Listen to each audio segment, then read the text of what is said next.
are some exciting new faces in the Canadian Football League this season, and two of them will be in action tonight. Harry Tuttle of the Winnipeg Blue Bombers and Bobby Johnson of the Saskatchewan Roughriders. Johnson made his CFL debut on Sunday and ran for 116 yards against the Calgary Stampeders. Coach Jack Goda feels his style is particularly suited to the Canadian game. Oh, I don't think there's any doubt about that. He's one of those good running backs that seems to find a weakness in a defense and just turns it upfield. Also, he catches the ball well coming out of the backfield. We got a good complete tailback in Bobby. Clemson product Harry Tuttle has some big shoes to fill as a replacement for Jeff Boyd, but last week against BC, he indicated he's ready to do the job with 5 receptions for 79 yards and a touchdown. Coach Cal Murphy is enthused with his play. Harry's a pretty good football player, Don. He has been catching the ball very well, and he started out strongly at training camp, and then as the preseason games came along, he showed that he could do it in ball games, worked hard on the backside of plays, blocking and that type of thing. And since the Vancouver game, or game in Vancouver, he's worked even harder. Johnson and Tuttle could be two of the big offensive threats tonight as the Saskatchewan Roughriders face the Winnipeg Blue Bombers at Winnipeg Stadium.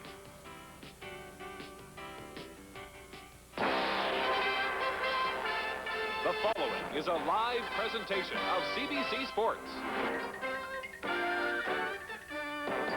The best of Canadian professional football, the CFL on CBC.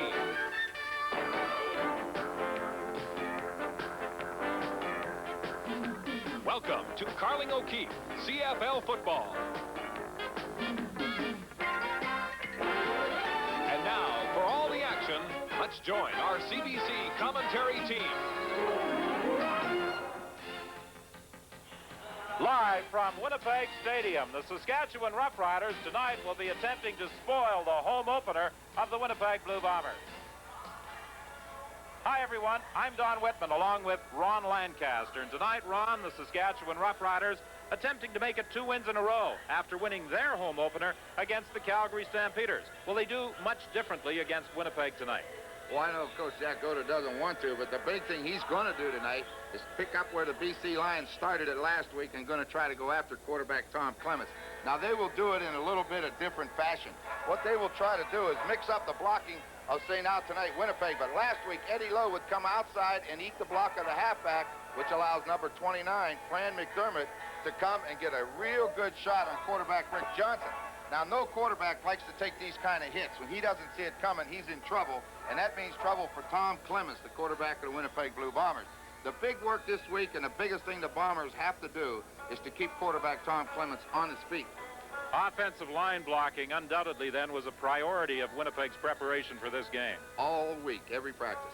And the Winnipeg Blue Bombers tonight had better be prepared for a slot back who likes to be in motion when he hits that line of scrimmage, Saskatchewan's Ray Elgard. Well, I'll say, and he's 6'3" and 225 pounds, and he's a great target across the middle, and when he does catch the football, he can run over those small 170-pound defensive backs. So offensively, Elgard has got to be dealt with. This man with the green shoes now, Nick Hebler, playing his first game for the Saskatchewan Roughriders, traded in the orange ones, said he likes the green ones better. Talking to him before the game, he said he's actually nervous, and you would think an 8-year veteran would never be nervous. It's just another game, but he said he's a little edgy. All fired up and ready to play, and with those green shoes, Hebner looks like the world's biggest leprechaun. Well, you tell him that, though.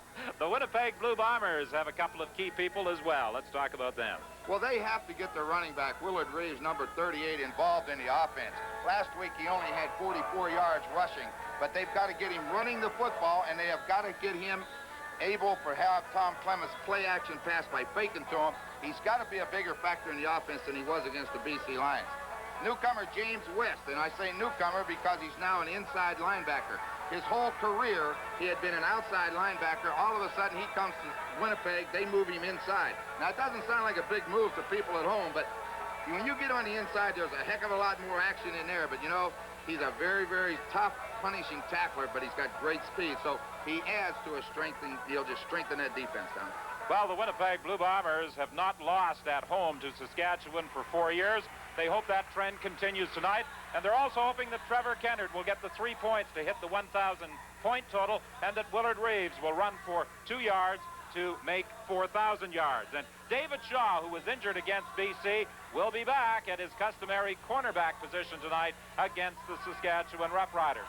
Something of a miraculous recovery for the veteran David Shaw. We'll be back with the opening kickoff, Saskatchewan and Winnipeg, here at Winnipeg Stadium. But right now, let's go to CFL Control, and here's Brian Williams. Thank you, Don. Good evening, everyone. Welcome to CFL Control in Toronto as we wrap up the second week of this 1986 season. We take a look at the conference standings beginning in the West. Winnipeg with a win tonight, trying to move into a tie with Saskatchewan and BC. Of course, the Riders can move into a first-place tie with Edmonton. In the Eastern Conference, it is Toronto and the Ottawa Roughriders all tied up for first place. Toronto winning last night at the Olympic Stadium, Ottawa winning Thursday in Hamilton. Now, coming up on a busy halftime show, Doug Mitchell, the commissioner, joins me in the studio. We'll have highlights from Toronto's win last night in Montreal. Martina Navratilova winning today at Wimbledon. Her 7th win, 5 straight. We'll show you highlights. We will also have a national news update. In baseball today, Tim Wallach with 2 home runs. The Expos winning in Atlanta. Mets play tonight. Blue Jays won today in Toronto. And the Boston Red Sox were defeated today by Seattle. Stay with us. The opening kickoff is up next as CFL 86 continues.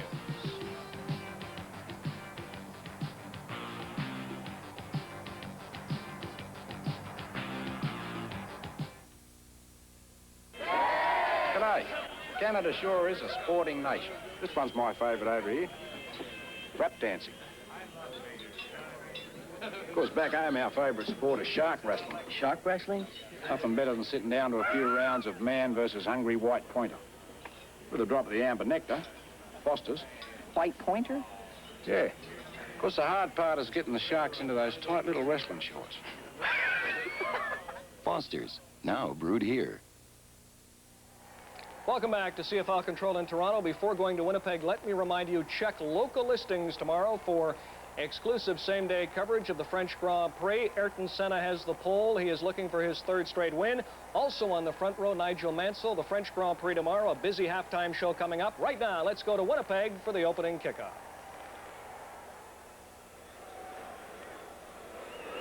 Hi again, everybody. It's a warm, sunny evening, a temperature of 20 degrees. The wind could be a factor, as it so often is here at Winnipeg Stadium. The weather certainly better than it was earlier today. It was warm, humid, and raining this morning. Bill McDonald is the referee, and the other members of his officiating staff, Dave Ewell, Vern Heath, Art McAvoy, Wayne Shorten, and Bud Steen. The Winnipeg Blue Bombers will be kicking off to the Saskatchewan Roughriders. Tony Staten and Jeff Patterson are back for this kickoff. It will be taken by Jeff Patterson at the 20-yard line, and Patterson gets up to the 35-yard line. Ken Haley is in there to make the tackle. Richard Nemeth also had a hand in that stop for the Winnipeg Blue Bombers as Joe Paupow leads the Saskatchewan offense onto the field after that 18-yard return by Patterson.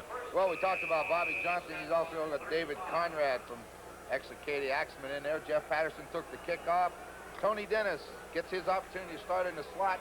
Veteran offensive line, except for Mike Anderson, has replaced Willie Thomas, who was traded. But all in all, they were all there last year. Ferdinand on the opening carry puts his head down and drives up to the 39.5-yard line. They were slated to start Conrad in there, and they came with Denny Ferdinand. Well, I guess Conrad and Ferdinand do alternate, and it really doesn't matter, but they're going to have their hands full of these guys. We saw them last week. No changes in that lineup at all. 4 excellent linebackers, the heart of the Winnipeg defense. And in the secondary, Roy Bennett on the corner, 2nd year, but he is a good one. 2nd and 5. Paupow throwing over the middle, looking for Ray Elgard. It's incomplete. Patterson was back defending. So the Saskatchewan Roughriders will be forced to kick it away as they fail to move the ball on their first offensive series. We got an underneath. We have Tony Dennis coming under it, and Elgard just tries to come into the middle behind it.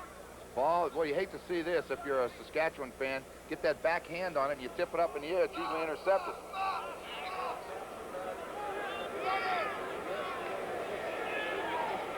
McGrath's 3rd down punt. It's a short kick taken by Scott Flagel at the 45-yard line. Winnipeg had 3 punt returners back, and that wind restricted that boot of Jerry McGrath to 27 yards. So the Winnipeg Blue Bombers, with some final instructions being issued to quarterback Tom Clements, have excellent field position for their first offensive series. And one change, they're going to start Pat Cantner tonight at the fullback spot instead of Sean Kehoe, but as Cal said, no big deal. Same offense as last week with the receivers and the offensive line. They've get a lot of heat this week in practice. The big job's on them tonight. Well, Coach Murphy was not enamored with the work of his blocking backs in picking up some of that British Columbia blitz a week ago. I'll tell you more about that a little later. There's the pass over the middle, and Jerome Erdman is stopped near the midfield stripe. That will be a gain of about 6 yards. Eddie Lowe was in to make the tackle. Gary Moten, the ex-Blue Bomber, wearing number 58, also assisted on that stop. Well, defensively, this is a pretty good defensive line. James Walker, they acquired from Calgary. Rick Goltz was there, then Hebler, and then Gary Lewis. Linebackers, okay. Defensive secondary, 2 young guys on the corners, Trent Bryant, Mike Magruder. I look for Winnipeg to test them, Don. 2nd and 4, the pitch to Willard Reeves, who gets the first down to the 50-yard line. Gary Moten tripped up the Winnipeg running back, and that will put Reeves over 4,000 yards for his CFL career. Jackson is the injured Saskatchewan player, a product of Mississippi State, signed by the Green and White as a free agent. They refer to him as the Hitman. As a matter of fact, that's his nickname, and he last year certainly dished out some punishing tackles. They are concerned, obviously, with his right arm. Well, he's only 6 foot tall, but he's 230 pounds, and you get that big a man moving forward and a ball carrier coming at him, that makes for a pretty good collision.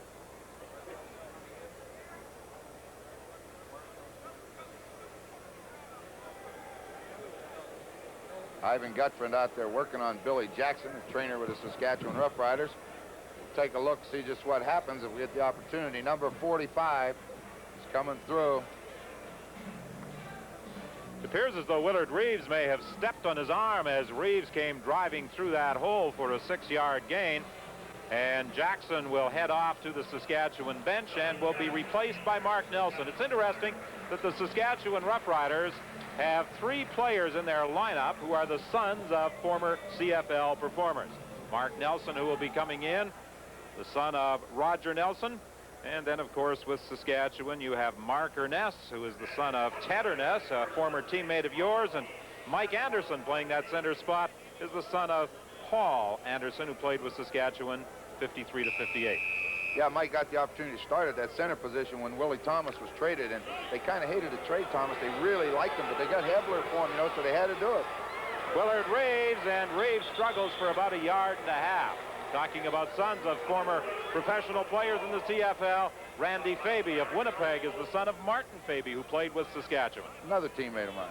So football runs in the family. How are your sons making out? Your number 1 son, I know, is coaching now. And loves every minute of it, and the other one's still messing around playing. I don't know. I just hope they grow up and are happy. I had a visit with your number 1 son, Ronnie, following the game in Hamilton the other night. He's working at McMaster as an assistant coach. Pass complete, and Tuttle down the sidelines, goes out of bounds at the 28-yard line. Well, that's the guy you talked about, Don. He is an exciting newcomer, and the players seem to like the way he has fit in with them. They think he's a nice guy, but the main thing is they like the way he catches the football, and it wasn't anything complicated. He just went down, turn in, catch the ball, and run. I always say the offside call, but it's against Saskatchewan, but Tom just goes down, throws it in the hole, and then Tuttle's job to come back and get it. A little bit high, but a good adjustment by the receiver. James Walker was the man who was offside, but the Winnipeg Blue Bombers take the gain. 22 yards by number 22. There's that hit screen to James Murphy with a couple of blocks.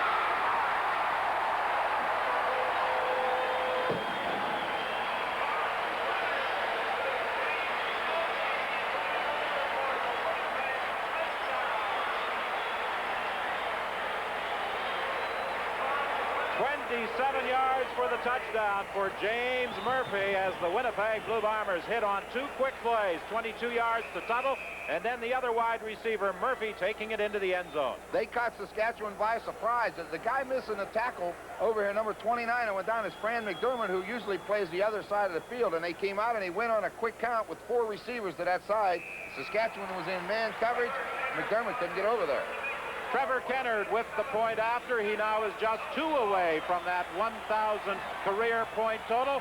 And the Winnipeg Blue Bombers are in front by 7, and we'll be back with the Winnipeg kickoff right after this. Esso, and only Esso, is first with a remarkable breakthrough. A new gasoline that cleans as you drive. A new gasoline that cleans dirty carburetors and foul fuel injectors. A new gasoline available in all grades. Esso and only Esso has the no-trouble gasoline in all our pumps. James Murphy, a product of Utah State, rather boldly predicted today that he would score 3 touchdowns. It appeared in print, and he has 1, and it didn't take long to get that first major. Well, in the first offensive series, if you get 1, at least it brings it down. I think it's pretty bold to ever say you're going to score 3 at the best of times. Staten and Patterson are back. 11:28 remaining in this opening quarter as Trevor Kennard prepares to kick off. When Trevor Kennard does hit that 1,000-point mark, it will be the fastest of any player in CFL history to hit the 1,000-point plateau. And of course, Trevor Kennard last year established a CFL single-season scoring record. Good kickoff that sails a bit to Patterson from the 15-yard line. And Patterson gets it back to the 34. Sampson was the first downfield to make the tackle on Jeff Patterson. Pat Cantner also assisted in the stop on the former Montreal Concorde. A 20-yard run back for Jeff Patterson after that 61-yard kickoff by Trevor Kennard. It's going to be interesting to see now what Saskatchewan can do. They seem to be going against the wind, although it seems to be a crosswind. Last year at Winnipeg Stadium, the Blue Bombers blasted the Roughriders by a score of 49-3. A blitz and the pass complete for a very close to a first down to Tony Dennis. He was taken out of bounds by Ken Haley. It appears as though it's about 2, maybe 3 yards short. They did try to go after him pretty early. They sent a couple linebackers in there, but Popow had that out pattern called to that inside receiver. That's a tough pattern to cover. Pat Cantner, was you just saw on the bench, was limping coming off the field after that tackle on the special teams. You know he doesn't want to get hurt. He's finally got his opportunity to start. Danny Ferdinand drives straight up the middle for a first down as he gets to the 46-yard line. Tony Norman was there to make the stop for the Winnipeg Blue Bombers. And Denny Ferdinand, who had one of his better games in his CFL career right here at Winnipeg Stadium as a member of the Montreal Concords, would like to duplicate that performance tonight.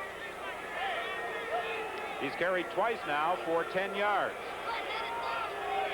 Elgard lining up, started that movement to the line of scrimmage, then put on the brakes. They try and screen to him, but a good play by Scott Flagel, as Flagel read that perfectly. Elgard lines up about 10 yards deep and likes to take that running start to the line of scrimmage. That time he stopped and they tried to screen to him, but Flagel was ready.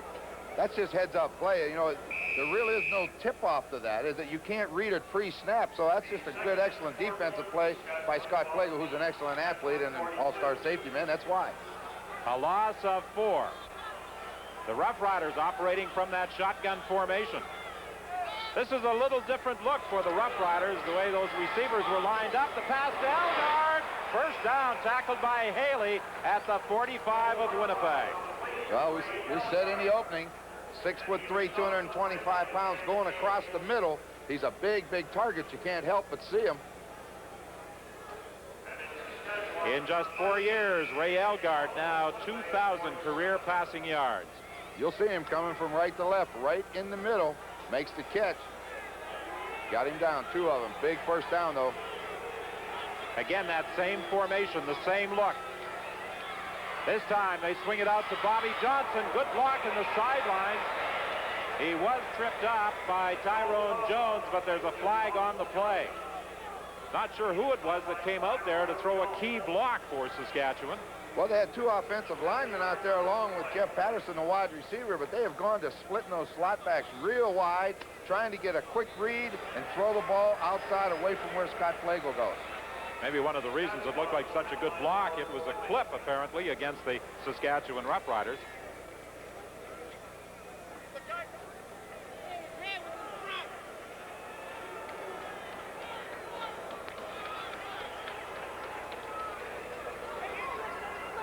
Clipping, number 68, Saskatchewan, first down over. Laurie Skalrud guilty of that clipping call for the third straight play. The Roughriders provide the same look offensively, the same type of formation. Pow over the middle, intercepted by James West. And West goes down at the 46. Intended, I believe, for Jeff Patterson, and James West, the man you referred to at the start of the telecast, makes a big interception for Winnipeg. Well, it doesn't matter whether you're an inside backer or an outside backer. You're in pass coverage, and you see him right underneath. I don't think Joe Pow should have thrown that football because the open man was West, and we didn't say he couldn't catch just because he moved inside. Tony Dennis, not James or Jeff Patterson, appeared to be the man that Pow was attempting to throw to. And Willard Reeves now runs into Nick Hebler and Gary Moten at the 50-yard line. He picked up about 3 yards. I talked at the start about one of the concerns of the Winnipeg coaching staff. They felt that their backs were tipping off the play last week against BC.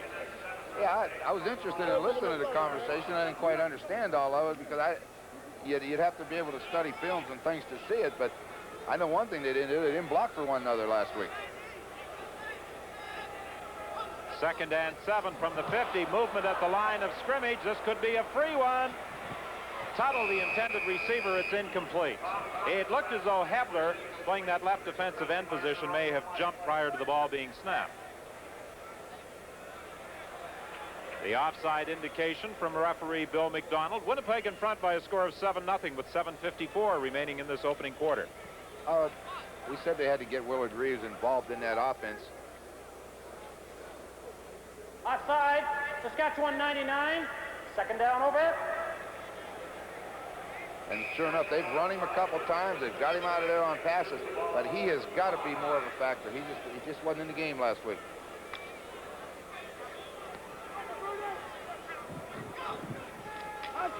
On 2nd down and 2, Willard Reeves will be very close to that first down. He attempted to follow the blocking of Lyle Bauer and Chris Walby, and it may require a measurement depending upon where they place it, but the indication from the field is that it is a first down Winnipeg. Willard Reeves, prior to the start of the season, boldly predicted that he would run for 1,800 yards this year. He said that was his goal, and with the addition of 2 games to the CFL schedule, it certainly is possible he could and has the talent to run for 100 yards per game. Yeah, sounds easy. Tom Clements throwing the pass for Joe Poplawski at the 48-yard line. Taken out of bounds by Eddie Ray Walker, and there's also a penalty flag. I think it's going to be a roughing call against Saskatchewan. What we want to look at is we said they have to protect Clements. They bring the backs this way, and then Tom will wheel and come back. But what's right in here, you will not see one white jersey show up. That's what they've got to do. Keep him on his feet. Look at all the time he has. He's just does anything he wants to, and when you get time, Poplawski can get open. Well, Poplawski in the Winnipeg Blue Bombers' first game against BC almost appeared to be the forgotten man in the passing attack. Late in the game, he came up with a couple of key receptions, but the BC Lions were doing an outstanding job of defending against him. Well, he's had 8 or 9 good years. You know, you got to stop him. With the penalty of first down Winnipeg, Clements throwing over the middle to Poplawski. He'll have a gain of 8 at the 25-yard line. Gary Moten was there on the stop along with Eddie Lowe. Billy Jackson hurt again on the play and heading off to the sidelines. Watch the time once again. No white jerseys. He steps up in the pocket. Bang. His own defense. And again, Poplawski will find the seams or the holes in the zone, whatever you want to call them. 2nd and 3, Winnipeg. The fake to Reeves, the pass to Pat Cantner. He made a valiant attempt to dive for it, but couldn't grab it. Mark Nelson, who had replaced Billy Jackson, was over defending against Pat Cantner. Tom's not too happy with himself. You know, he only needed the 3 yards, and if he hits Cantner with the football, they have the first down, and as a result, they get Cantner the opportunity to kick the field goal, but I know they wanted 6. And if Trevor Kennard is successful, he will go over the 1,000-point total for his CFL career. This kick will come from 32 yards away. It's good, and Trevor Kennard has a niche in the CFL record book as the Winnipeg Blue Bombers move in front by 10 with 5:44 remaining in this opening quarter.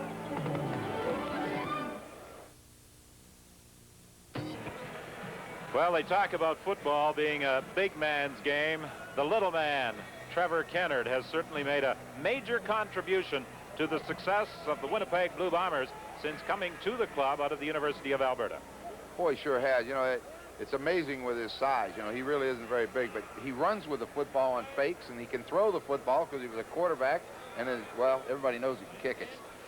He loves carrying that football on that fake field goal attempt where they give the ball to him. They've done it a couple of times down on the goal line, and he likes to carry that ball, although I don't think the coaching staff likes to see him run with it too often. Neither do I. Staten had difficulty picking it up, and he's going to be dropped back at the 18-yard line. They flip-flopped the 2 kickoff return people, Staten and Patterson, and Roy Bennett was down there to make the tackle. Staten had a great deal of difficulty trying to field that Trevor Kennard kick. Wasn't anything complicated. It's just a nice, easy kick. He just couldn't handle it. He's lucky to get it back.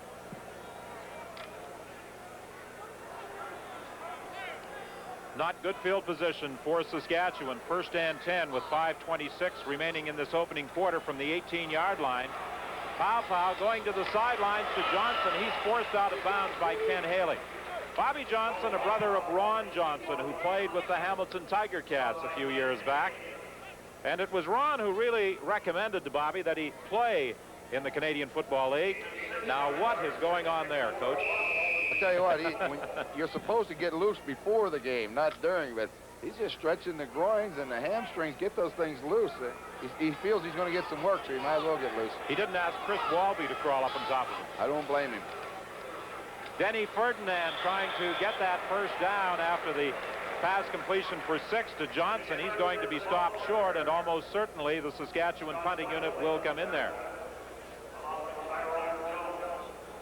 I was interested in the article in the paper on Johnson today, and as you say, his brother Ron recommended he come up here, and he was concerned as being a running back that he might never get the run, but he said he likes to catch passes, and he found out last week that if you get a running game going, they'll give him the football, and he got, what, 25 carries. And, of course, with Johnson coming to the Roughriders for a tryout last year and then looking so good during the preseason this year, they were able to make the deal with the Toronto Argonauts, acquiring Nick Hebler and giving up Craig Ellis. That's a pretty good trade for both clubs. They're going to both benefit from it. Kevin Neal's fielding McGrath's 3rd down kick, and he is stopped at the 50-yard line. A 44-yard punt by Jerry McGrath, and for Kevin Neal's, a return of 10 before being tackled by Gary Moten. We'll be back right after this.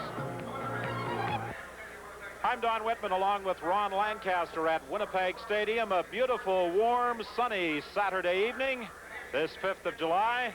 And the Winnipeg Blue Bombers enjoying what has transpired so far as they lead it 10-0. Tom Clements holding a hot hand. Just looking at him right here, he's a little anxious to get going. You know, sometimes when you have things going your way, these timeouts that take place during a football game, quarterbacks get a little bit antsy when things are going their way. Although I don't know, you really can never tell with Clements. I know one thing. He didn't use that razor this morning. He never does. He's amazing. He never shaves. I think it grows in by 1, though. He's one of those guys with that 5 o'clock shadow at 11 in the morning. Staten, one of the newcomers to the Saskatchewan Roughriders this year. A defensive back. Movement at the line of scrimmage as the handoff goes to Pat Kantner. It appeared as though 2 Saskatchewan players, Goltz and Lewis, both moved, and that's the indication from referee Bill McDonald. Well, they better quit listening to the cadence of Tom Clements, and they're taught, defensive linemen are taught to watch the football. But when you raise the voice at all, sometimes they have a tendency to jump, and right now that's twice. So it will be 1st and 5, Winnipeg, from the midfield stripe as Hamlet comes into the ball game and Richard Nemeth comes out for Winnipeg.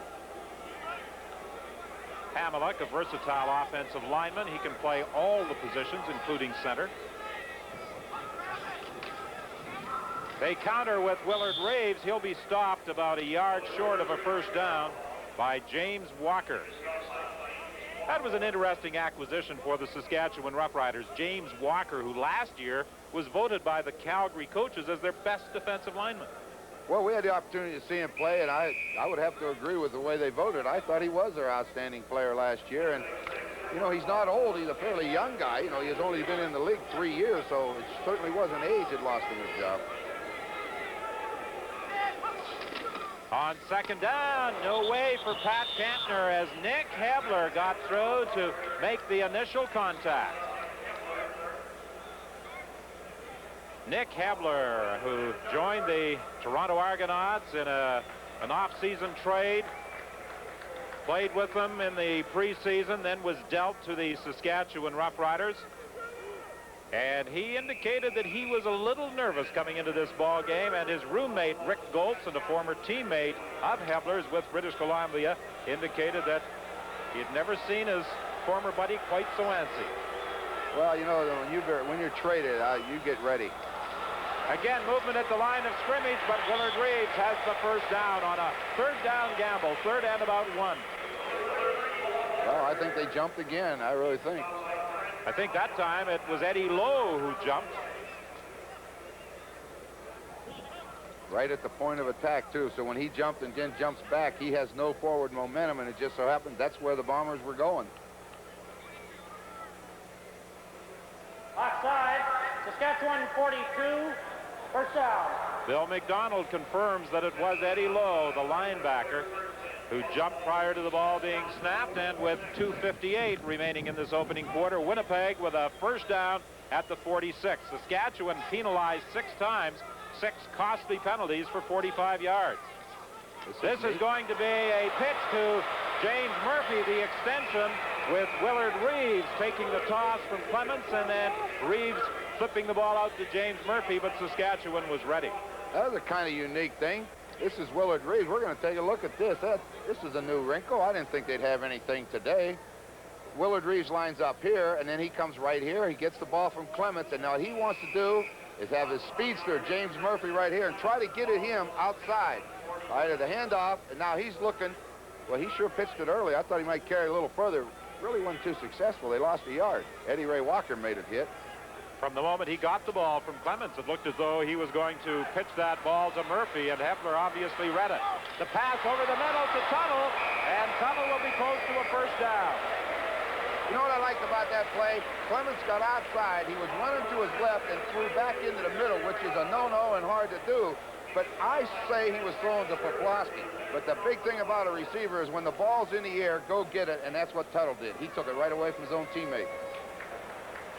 And he produces a first down for Winnipeg with 1:50 remaining in this opening quarter. Well, let's see if we can see Tuttle come into the picture. Tom gets outside clean, but it's very hard. Watch him have to turn to throw this ball. That's hard to do. And watch Tuttle. I thought he was throwing to Joe, but maybe he saw Tuttle. You know, he sees about everything down there. Clements has hit on 6 of 7 for 79 yards. Billy Jackson back into the ball game. A first down play as Clements hits Poplawski for a first down at the 15-yard line. Well, 21 yards to Poplawski. We said they were going to blitz. Now, they didn't safety blitz, but they bring both linebackers on it. And Joe just goes down and comes in here, and there's no one in the area. Watch. No linebacker there to help the defensive back. You're in trouble. Look at all the room. Nobody there. You should complete that one, and they did. Jerome Erdman goes to the bench. Randy Faby is in the lineup now for the Blue Bombers as they are threatening to score again. 1st and 10 from the 15 of Saskatchewan. We're into the final minute of this opening quarter. Clements quickly inside. Poplawski will score.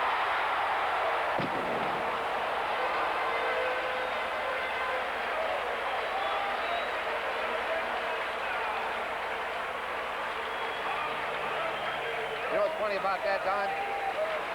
A veteran quarterback like Tom Clements knows one thing.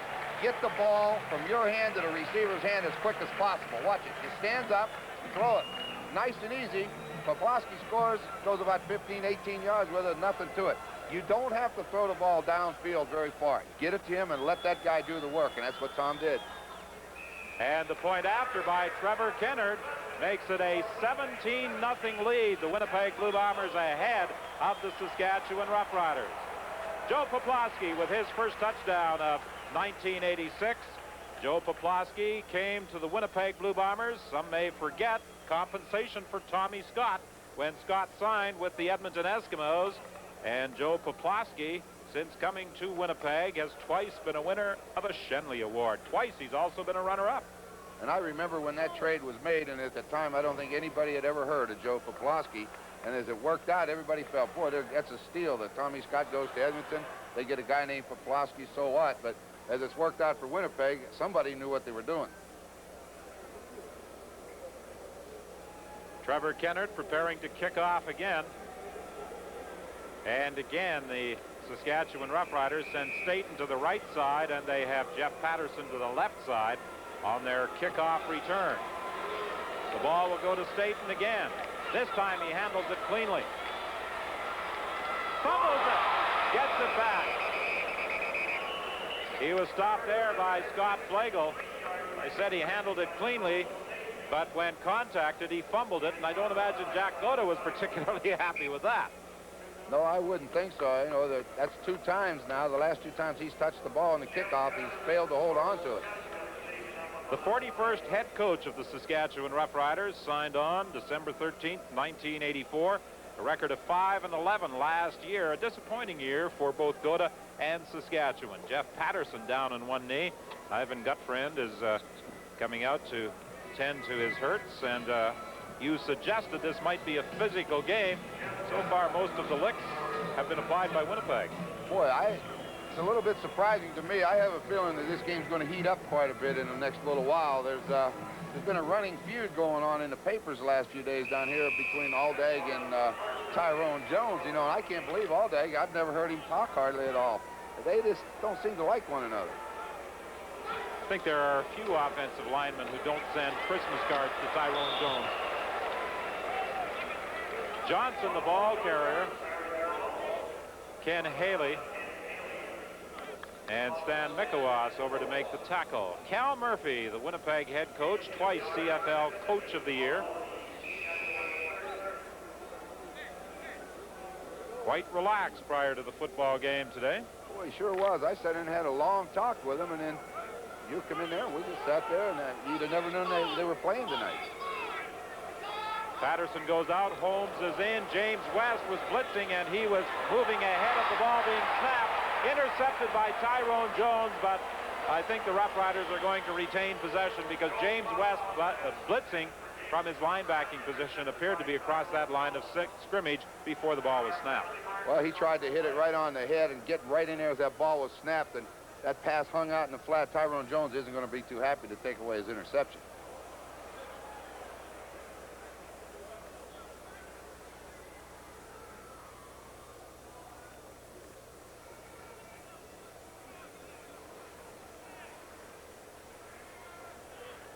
Penalty is against Saskatchewan. Holding, Saskatchewan number 44. Offside, Winnipeg. 2nd down over. A holding call against Aldag and the offside by James West. So it's second down over, 2nd and 13 now. 10 yards for the holding, 5 yards for offside, so Saskatchewan loses 5 yards. And this should be the final play of the opening quarter with Winnipeg in front 17-0. David Shaw ran in there to have a discussion with the officials. I don't really know what they're talking about, but we'll see here.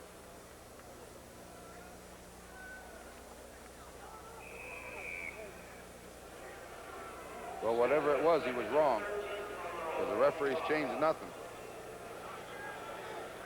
Well, David Shaw is always willing to share his counsel with the officials, but usually they see no need for unsolicited advice. Stan Mikowas moved that time prior to the ball being snapped, and there are flags all over the field. I see 4 out there. 4 flags. It's not bad. 4 out of 6 throwing a flag on the play. The other 2 couldn't find theirs.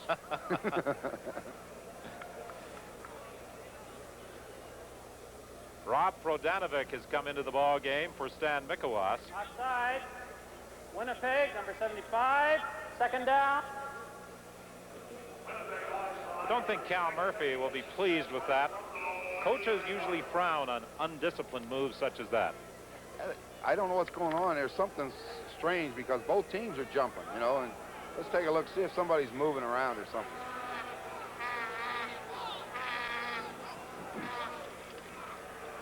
No flag so far. The pass knocked away. Roy Bennett deflected it from Greg Holmes, and that should be the final play of the opening quarter. It is, as we hear the gun, and the Winnipeg Blue Bombers comfortably in front, 17-0.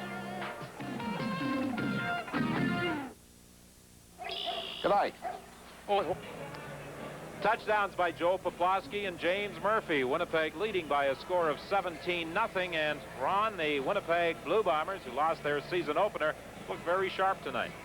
Well, they've got that offense moving, and we said they had to give Tom Clements protection and keep him on his feet. And so far, he has had no pressure when he's thrown the football, and you can't give him that much time. But that's the way it goes. And as much as they worked on that pass protection, that's what Cal Murphy's happy about. He loves it. Well, the Winnipeg Blue Bombers had the wind at their backs to start the football game, and the weather forecast indicated that the wind would subside, and indeed it has as we prepare to start the second quarter, and the Saskatchewan Roughriders will have the favoring wind. Winnipeg with 130 total yards as opposed to 44 for the Saskatchewan Roughriders through the first 15 minutes, and the Roughriders now kicking on 3rd and 8 as McGrath stands back at the 16-yard line. Sampson, Nealis, and Flagel, 3 of them back for Winnipeg.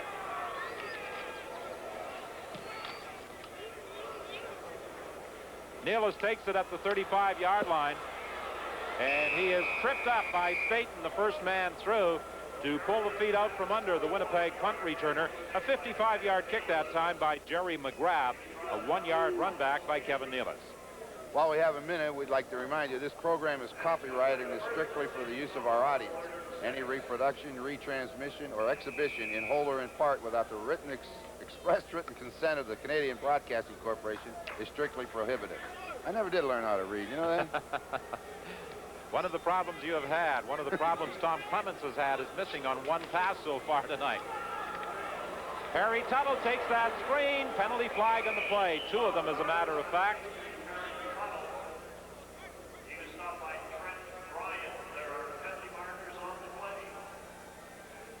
Trent Bryant was one of the Saskatchewan people in on the tackle, and it's a holding call against Saskatchewan. Well, let's rectify that. Winnipeg. I was going to say that one's a hard one to get defensive holding on. Sean Kehoe comes into the ball game. Pat Kantner comes out for Winnipeg. And the yardage will be marched off. Back to the 21, 26. Holding. Winnipeg number 29. First down, over.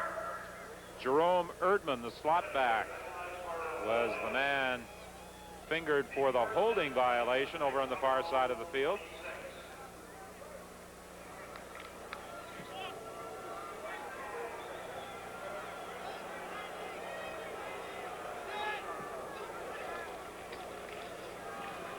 Clements on second down, looking to the sidelines. He finds James Murphy, but he was out of bounds. I really think he was trying to set up a screen pass to Willard Reeves, and they had Willard Reeves under control, and then he saw Murphy and threw it out of bounds, which is a wise move. We talked about Jeff Boyd playing out his option and the fact that Perry Tuttle is replacing him in the Winnipeg offensive scheme at that wideout position. James Murphy had also played out his option, but the Blue Bombers were successful in negotiating a new contract with him. And what a season opener he had against BC, 13 receptions. It's not a bad night for anybody.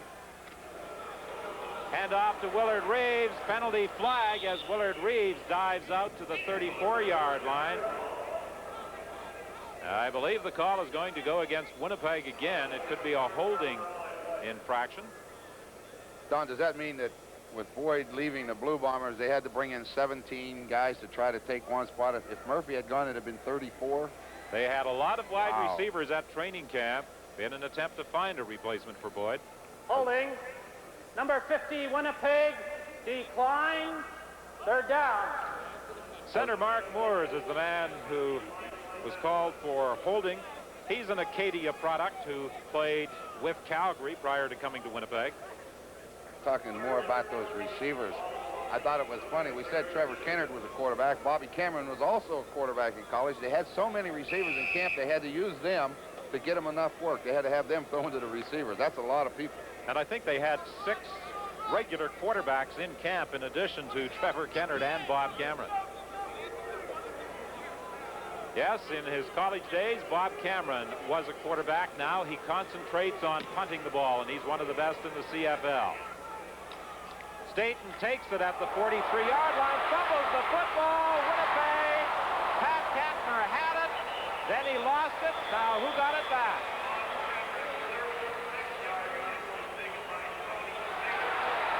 Winnipeg gets it.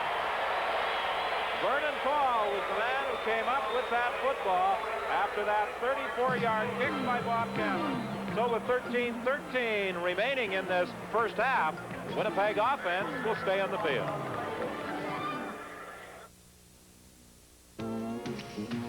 A great name in beer should be the start of a truly great tasting light beer. But it took more than a heritage of taste. It took time to get it just right. Now it's here, introducing OV Light. With the great OV taste you'd expect from a fine brewing tradition. New OV Light. A great taste in beer comes to light. Well, Tony Staten's having a rough night tonight. It seems like every time he touches the football, he's dropped it. That's 3 straight times he's handled it, 3 times he's put it on the ground. And as we were talking about here during the commercial, he was slated to start at that defensive halfback spot, but number 2, Eddie Ray Walker's been in there, and if he drops one more, he might not be back for the second half. John Bonk, the veteran center who was forced to retire as the result of a neck injury, down on the sidelines, and he is doing some work for the Winnipeg radio broadcast and also involved in his television show here in Winnipeg that is seen in many parts of the country. Body Talk, the name of it, on the CBC television network. Good hold for Willard Reeves. First down as he gets to the 34 of Saskatchewan. Well, you wondered sometimes that Cal Murphy wasn't happy with his backs, but watch number 33, Pat Kantner, right here that opens the seam. Watch the block. They're going to put him right on his back. Bang. Excellent block. Reeves broke it for big yardage.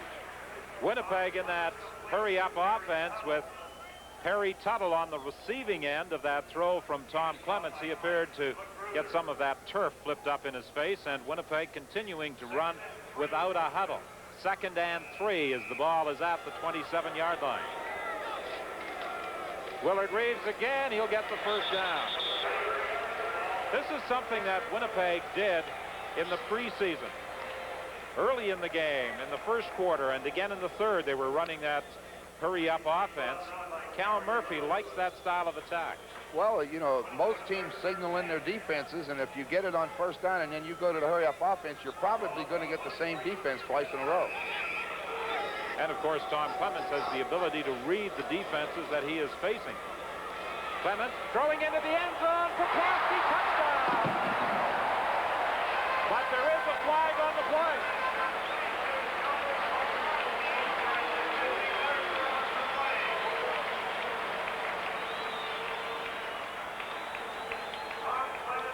Touchdown as the interference call against Saskatchewan is declined. It was a great catch, but watch the protection. We talked about it early, and a quarterback drops back to throw. This is no man's land. Nobody should come in there and bother the quarterback. Watch Tom Clements. He takes his drop. Now he steps straight up. Look how much room he's got. And that's the result. Great throw, excellent catch. Poplawski's second touchdown of the game, and Trevor Kennard will attempt to make it a 24-0 game, and he is successful. In just 4 plays, the Winnipeg Blue Bombers went 50 yards for the major score following the fumble by Tony Staten.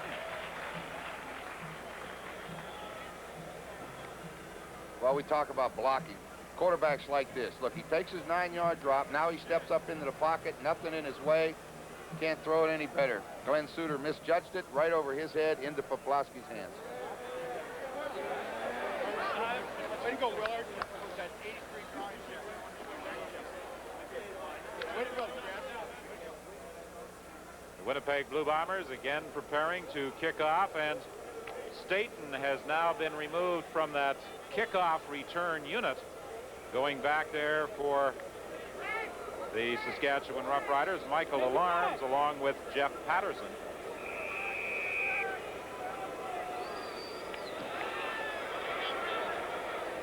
Patterson will take it at the 20-yard line.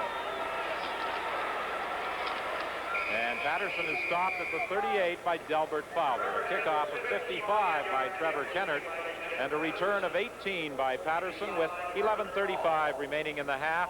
A half that has been all Winnipeg. Well, it sure has. The only time that Saskatchewan showed anything at all is when they hit Elgard across the middle, and then he promptly threw an interception to West, and that's been their total so far. You know, Jeff Patterson was a kick returner last year with Montreal. He's a pretty good football player, and he's only 170 pounds.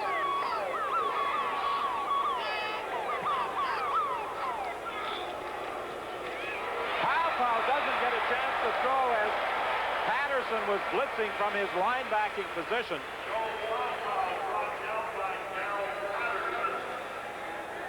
Winnipeg very strong at that linebacking position. I think that's definitely the strength of their defense with Patterson, Fowler, West, and Tyrone Jones. Well, we talked about that last week in BC, Don. You know, when they got Delbert Fowler back this year, and he had such a great year 2 years ago before he went and played out his option, boy, that is as solid a linebacking crew as you can ask for.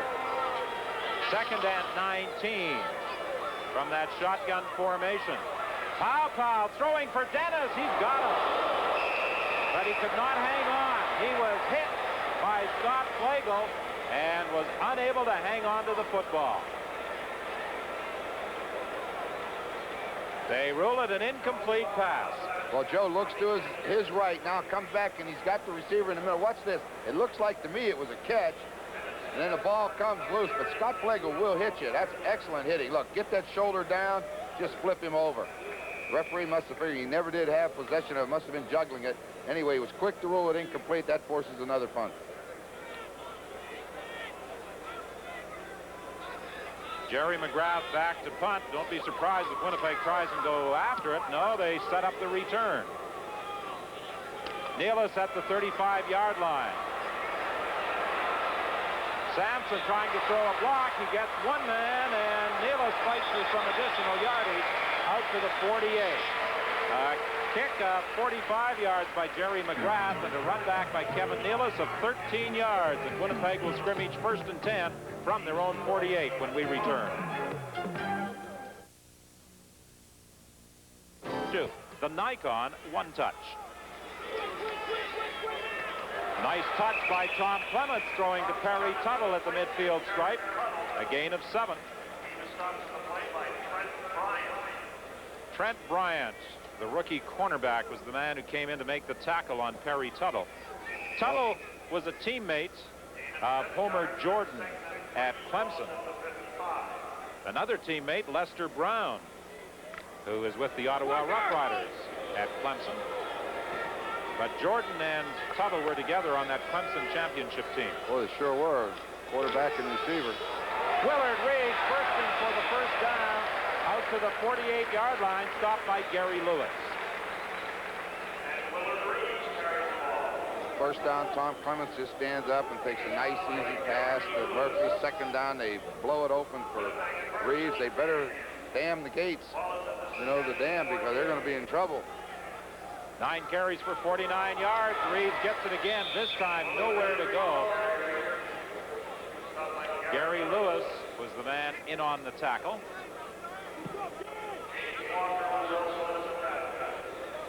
James Walker also assisted in bringing down Willard Reeves.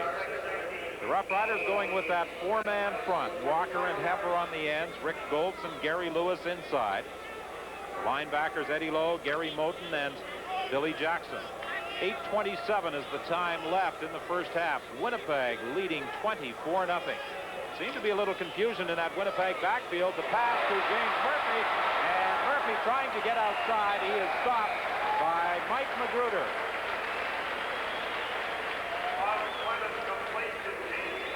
13 yards the gain to James Murphy. Well, they want to blitz Tom Clements, but when you're getting rid of the ball on 5-yard patterns, you're going to have a very hard time sacking a quarterback, because that ball's gone in about 3 steps and it's out of his hands, and that's what he's so good at, getting rid of it in a hurry. It'll be snapped on 2, signals Tom Clements, as Sean Kehoe replaces Pat Kantner. Sideline, James Murphy. That'll be close to another first down. Well, it was only going to be a matter of time until Tom decided to test the 2 new corners, Mike Magruder from Kent State, who is actually a rookie, and Trent Bryant, who has had some experience in the NFL and the USFL. But when you have new corners, a guy like Clements, sooner or later, is going to test them.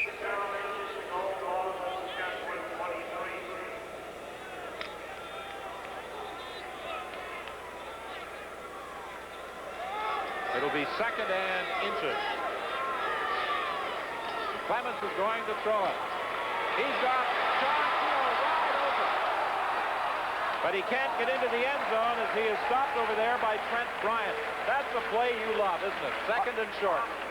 I really like it from the standpoint that Kehoe goes out there like he's going to block, and he just stands there. And then the man that's supposed to cover him thinks that he's blocking. He rushes the quarterback, and then he sneaks out. Watch him. He goes right out in the flat. And somebody is sleeping. Look at him. He's wide open. It's a miscommunication someplace. I like that move right at the end, a little hop. Well, Kehoe was attempting to get into the end zone, but he was stopped at the 3.5. Winnipeg with that short yardage offense. The Blue Bombers really threatening to turn this one into a rout. Willard Reeves is stopped short of the goal line by Gary Moten.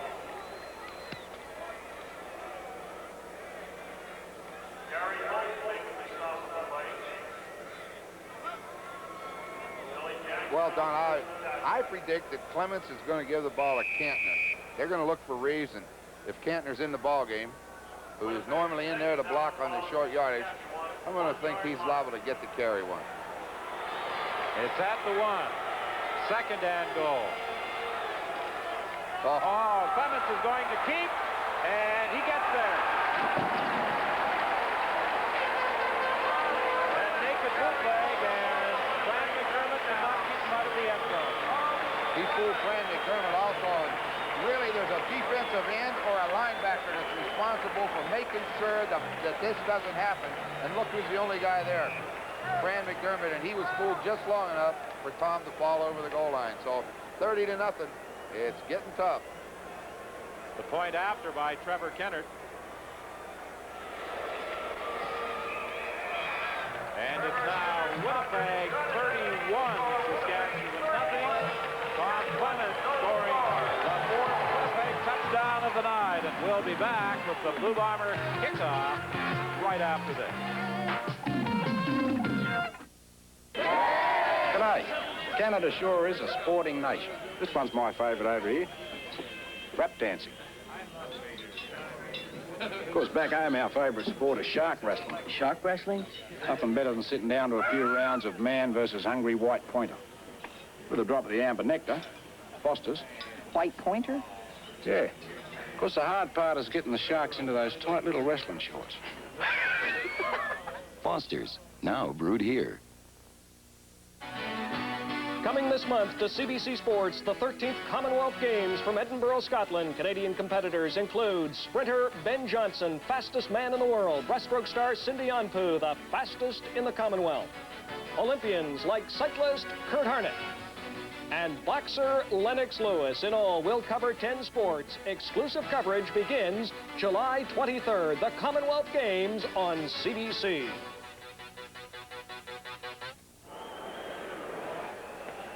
The way things are going, Tom Clements may get the rest of the night off. At halftime, Coach Cal Murphy may opt to give John Huffnagel or Homer Jordan an opportunity to play. 31-0 is the score as Trevor Kenner's kickoff goes short, and it's taken by Mark Nelson, and Nelson is immediately bounced out of bounds at the 42-yard line by Roy Bennett.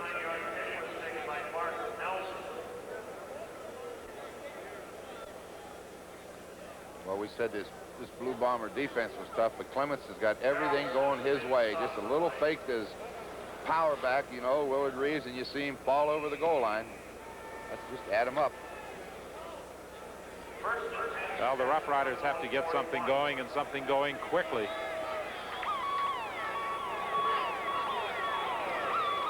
Pau won't get a chance to throw. Stan Mikowas made the initial contact. He just pushed him over. He sure did. But you know what surprised him? Here, watch this man. Scott Flagel's going to show safety blitz. They're so concerned about him that Mikowas just comes in and dumps him. But number 14, Flagel's coming on a safety blitz. And Stan Mikowas, look how free he was. They blocked Flagel, but it didn't matter.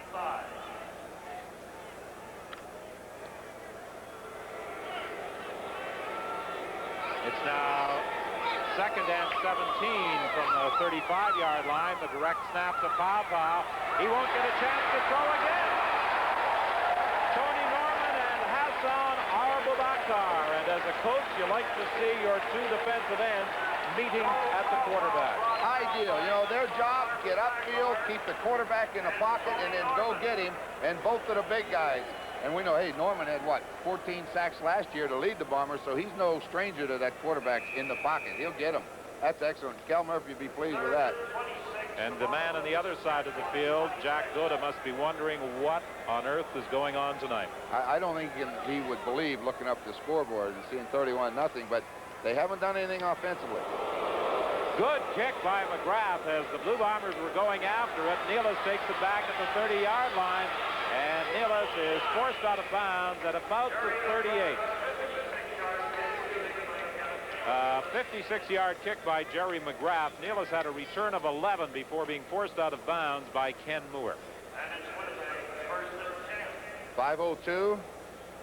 The way things is going, it could be 4 plays or so. You know, it's getting to be unbelievable. Clements is having quite a night, and that man, Joe Pau, has had no success at all. And now the rush is starting to get to him because they know he has to throw the ball. Things aren't going to get any easier for this Saskatchewan team as they return home next week to play the Edmonton Eskimos. Clements throwing that screen to James Murphy. Murphy has a first down to the 50-yard line. Glenn Suter got through the blocking to make the tackle, or Murphy might have been long gone. Boy, the key block is thrown by Joe Poplawski out here. But what we said, when you get rid of the ball on 3 steps, he doesn't go any deeper than 2 or 3 yards. Watch how fast that ball's going. 1, 2, 3, throw. You're not going to sack a quarterback. And Joe Poplawski at the bottom gets the key block on Eddie Ray Walker. And as you say, if he doesn't make that tackle there, it could have been another touchdown. They go to the other side this time, the same type of play to Perry Tuttle, but Trent Bryant came up very quickly. The University of Arkansas free agent making the stop on Perry Tuttle for a loss of 1. Now, that's what a corner has to do. He has to see that play developing and get up there in a hurry. What we're going to see, I don't know if it'll be this quarter or the next one, he's going to pump that out there, and there's going to be somebody running down the field, and they're going to throw a long one off of that. Clements has hit on 16 of 18 attempts for 205 yards. It's not a bad 40 minutes or whatever it's been. 2nd and 11. Clements throwing deep for Murphy. Down to the again making the tackle. Now, that ball was in the air about 30 yards. And we talked at the opening. Again, watch the protection for Tom Clements. There will not be a white jersey show up in there. That is a great job of blocking. Look at it. The rush finally comes from the outside. He had all day. It's just like picking apples when they give you that much time. 33 yards for James Murphy. He has now caught 5 in this ball game. Hamiluk has replaced Walby at the tackle spot for Winnipeg. 1st and 10 from the 28-yard line. Draw play with Willard Reeves. But he is caught by Gary Moten and wrestled down with some assistance from Bryant and Suter.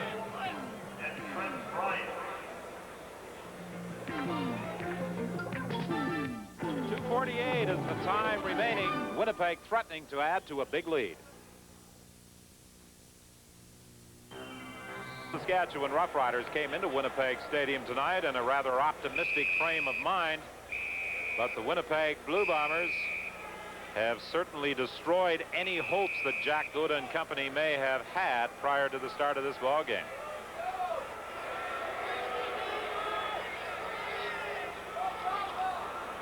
On 2nd down, there's James Murphy to the 5-yard line. There's also a penalty flag on the play, and Murphy appears to be shaken up. James Walker may have been offside on the play. Murphy made the catch for 23 yards, but he is still down. I was watching the secondary for the Saskatchewan Roughriders, and with all that motion by Winnipeg, they are completely confused. You see Glenn Suter in the middle back there, but look at this. There's nobody there. He had all kind of room. You throw it in the hole, and a good receiver like Murphy will be there. And, boy, Tom couldn't be any sharper. Well, it appears as though Murphy may be just winded. Yeah, they don't seem to be working anywhere. He might have just lost his wind, as you say. They'll give him a minute or so. He's starting to get up. Look at him. Makes the catch. Let's just see what happens. Looks like it's true. Well, couldn't really see it, so I think he's okay. He's jogging off anyway. And I'm sure much to the relief of Coach Cal Murphy, because the Winnipeg Blue Bombers don't really have a backup wide receiver. They thought they had Wayman Aldridge in camp. He wound up with the Edmonton Eskimos. And they had another receiver by the name of Allen, and he opted not to remain on the non-active roster. But Winnipeg does have a 1st down inside the 5-yard line. The short yardage offense is in there. Clements will throw it. He's got the receiver open, but Randy Faby was unable to hang on. Glenn Suter may have moved over just in time to deflect that ball away from Randy Faby. Well, that little play-action pass like that, you're trying to get Sean Kehoe in the flat. He was covered, so you come off to Faby, who's your receiver, and that guy, Glenn Suter, just showed up in time. Otherwise, it would have been 6 more. 1984 draft of Saskatchewan out of Simon Fraser University. 2nd and goal from the 5. Clements to Murphy, touchdown!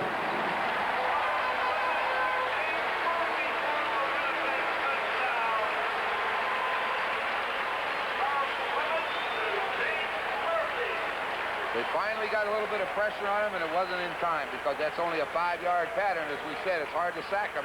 He put it right on the money. You're going to see him get a little bit of pressure up there from I think it was number 76, although it could be 75, but he's going to get hit. But there's the catch. Nothing to it. Throw it right at him.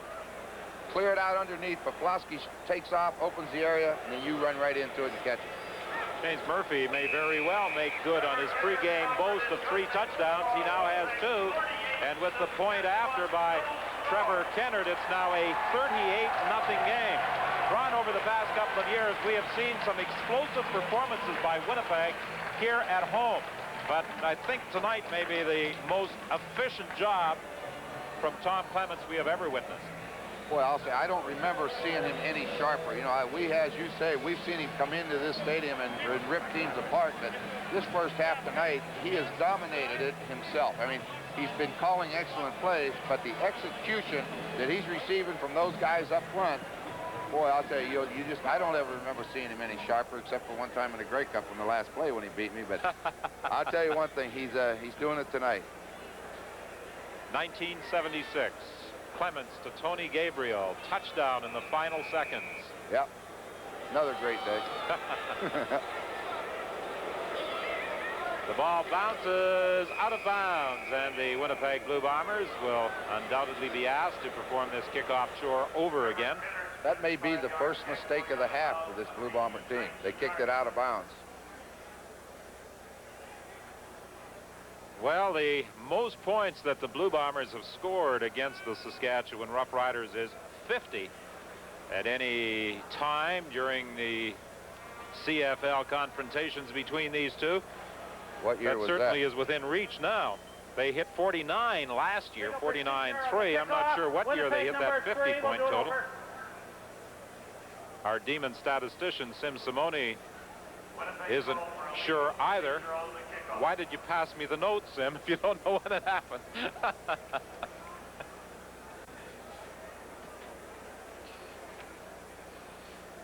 Tom Clements, who this past winter completed his law studies at Notre Dame. Coach Cal Murphy was saying prior to the start of the season, he appears to be concentrating much more on football this year than in the past. Michael Alarms is tackled on the attempted kickoff return by Vernon Paul, with some help from number 72, Delbert Fowler.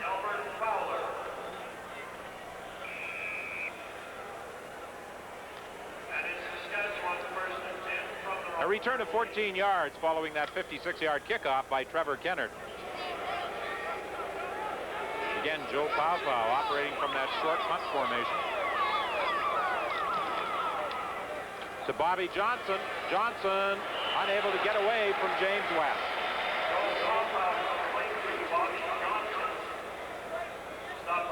Try to clear that out of there and then, you know, run the receivers down the field, throw it out there real quick to your back, in this case Bobby Johnson. But we talked about James West's speed. He came from his inside linebacker position and tripped him up for a 1-yard gain. 1:50 the time remaining in this first half. 38-0 Winnipeg in front. Saskatchewan looking at 2nd and 9. Paupau getting protection this time. He's got a receiver, Jeff Patterson, for a first down at the 51-yard line.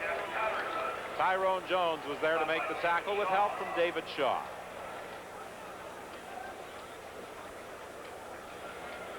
On the hurry-up offense with a minute and a half left.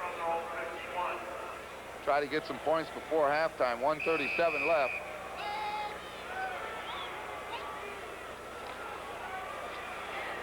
To the sidelines, Johnson goes out of bounds with a gain of about 5.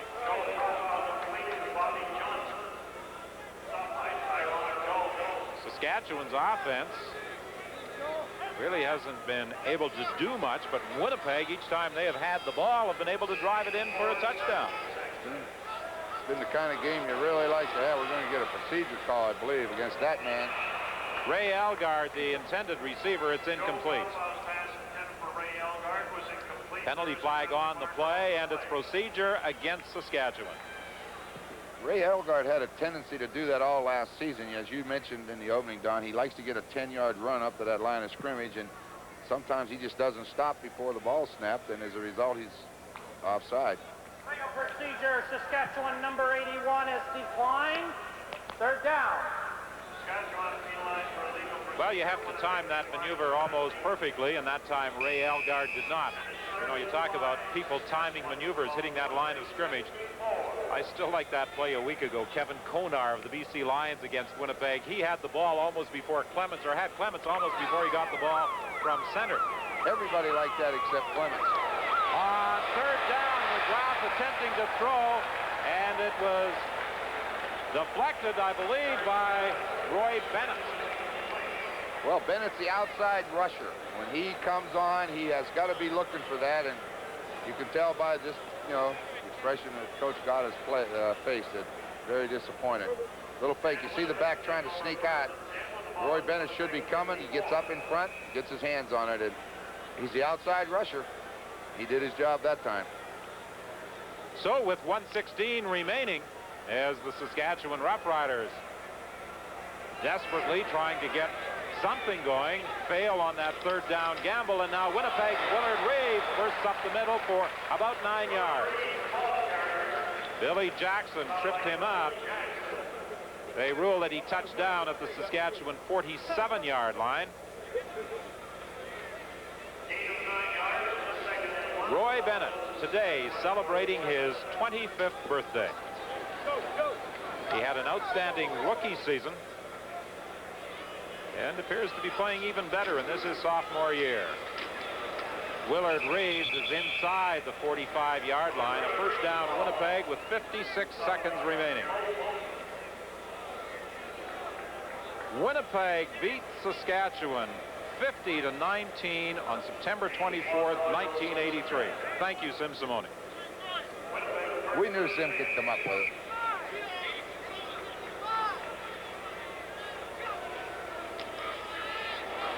Clemens had to duck underneath the charge of Nick Hebler. And he is dropped for a loss back at the 53-yard line. James Walker was also coming hard from the other side. Clemens made a wise move, too. He saw Hebler coming, and he just hit the deck. Get down.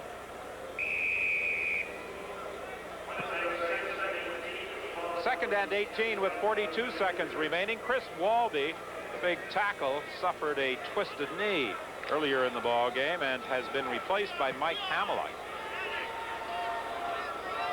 Randy Faby has also come into the ball game, replacing Jerome Erdman. Clements faked quickly, then had to drop back, throws the pass complete to Kantner, but Kantner is stopped right at the 45-yard line. Billy Jackson with Eddie Ray Walker there to bring down Kantner, and it will be 3rd and 11 Winnipeg. Tom escaped with his life there. I think he was going to throw that ball quick, and his receiver was covered, and boy, did he scramble back to buy some extra time. Well, he has been throwing very quickly, taking that 1-step or 3-step drop. And as you said, that time he looked as though he wanted to throw, but didn't have anybody to throw it to. Trevor Kennard will be trying a 52-yard field goal. This could be the final play of the first half. It is short and is grabbed there by Fran McDermott, and Fran McDermott is stopped at the 13-yard line, and the Saskatchewan Roughriders will head to the dressing room trailing the Winnipeg Blue Bombers by 38 points. Now let's go to CFL Control and Brian Williams. Thank you, Don. Hi again, everyone. Busy halftime show coming up. CFL Commissioner Doug Mitchell will join me in the studio. All of Argo highlights from last night. Martina Navratilova won today. We'll have the highlights, and we will have national news headlines. Stay with us. Our halftime show is up next as CFL 86 continues from Toronto.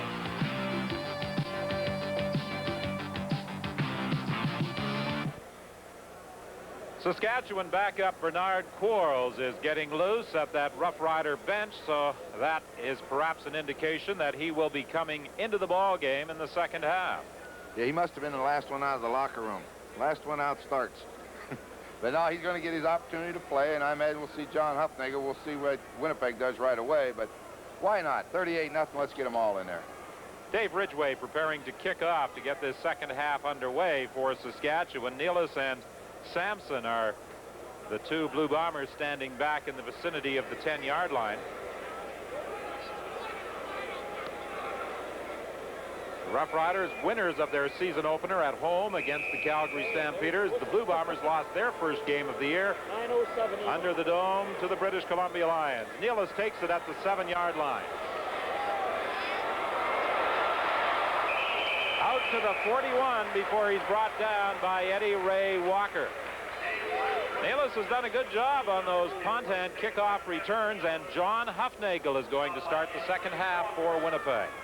You know, Kevin Nealis, third year from University of Manitoba. Last year was extensively, all he did was catch kicks. Now he works at the backup slot back position and probably backs up the wide receivers. We don't really know who it'd be, but I'd kind of like to see him get in there and see if he can catch the ball. Mike Hamilton continuing to play that right offensive tackle position for Winnipeg in place of Chris Walby. Huffnagel to James Murphy, and Murphy gets a gain of about 7 yards. Well, they spot the ball at the 46, so it will be a gain of 6. Good way to start. All quarterbacks like to hit that first one they throw, and whether it's the beginning of the game or third quarter, hit the first one. It gives you a little bit of confidence. Murphy, 13 receptions in his first game of the year. He's caught 8 so far tonight.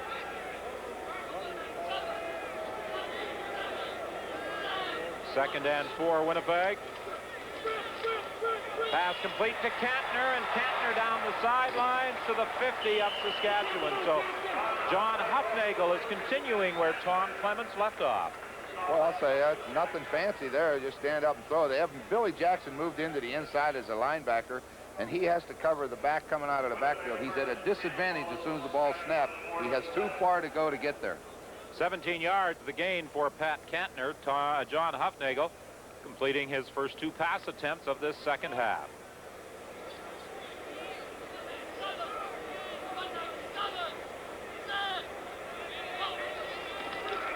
First and 10, the handoff to Willard Reeves. He'll pick up about 3, maybe 4 yards before being upended by Fran McDermott.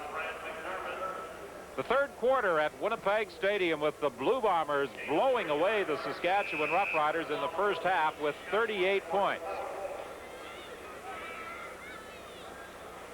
Willard Reeves looking to go over the 100-yard mark in tonight's game. He has 68 yards so far on 15 carries. Movement at the line of scrimmage. Hufnagel throwing to Poplawski. First down at the 30-yard line of Saskatchewan. Billy Jackson appeared to be offside on the play.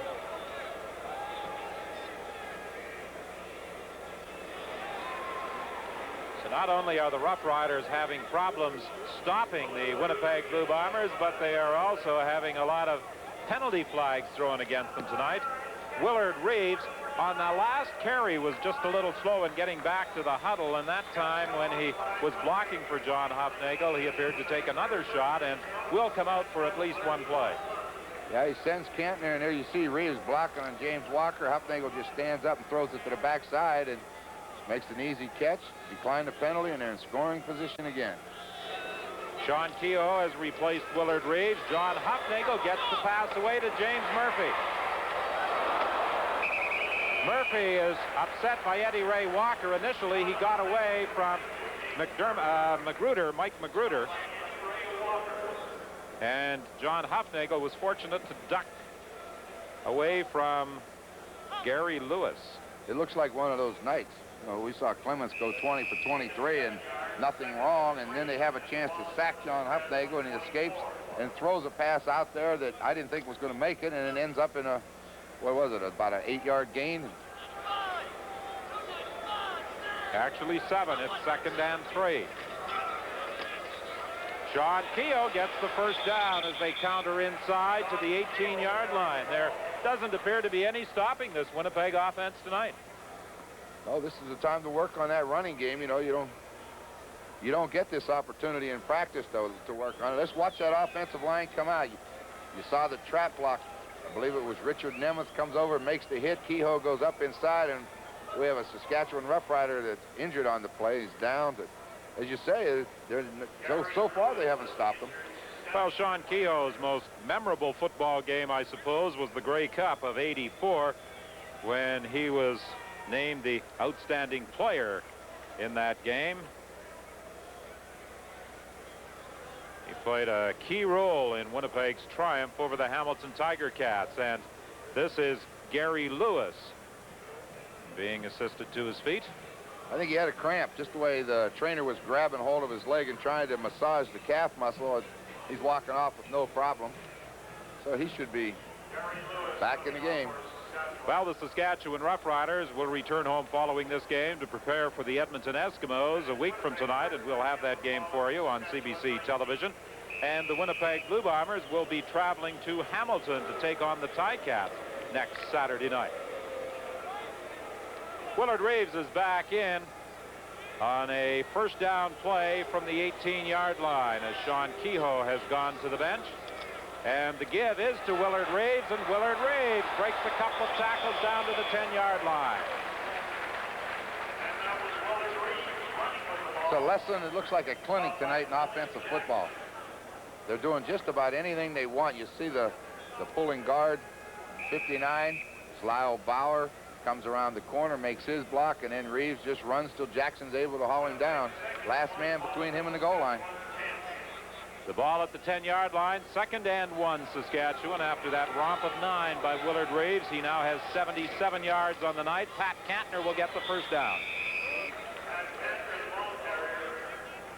10:36 is the time remaining in the third quarter. 38-0. Cal Murphy's Blue Bombers totally dominating Saskatchewan and threatening to add more. But in our talk today, when we were sitting there talking with him, he was not a very happy man with the performance last week against the Lions. And he said it's been a pretty tough week of practice, and he expected to see better results tonight. I don't think he was expecting that this season. Clements was 20 of 23. Huffnagel is 4 for 4 since starting this third quarter.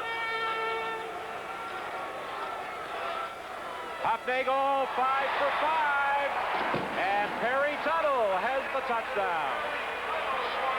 Well, we saw James Murphy score the exact same touchdown on the exact same pattern from Tom Clements in our highlight package. This time they go to the other side of the field and they clear it out underneath, and then all Tuttle does is just jog right into that open area. He gets a step on Trent Bryant, makes the catch, nothing to it.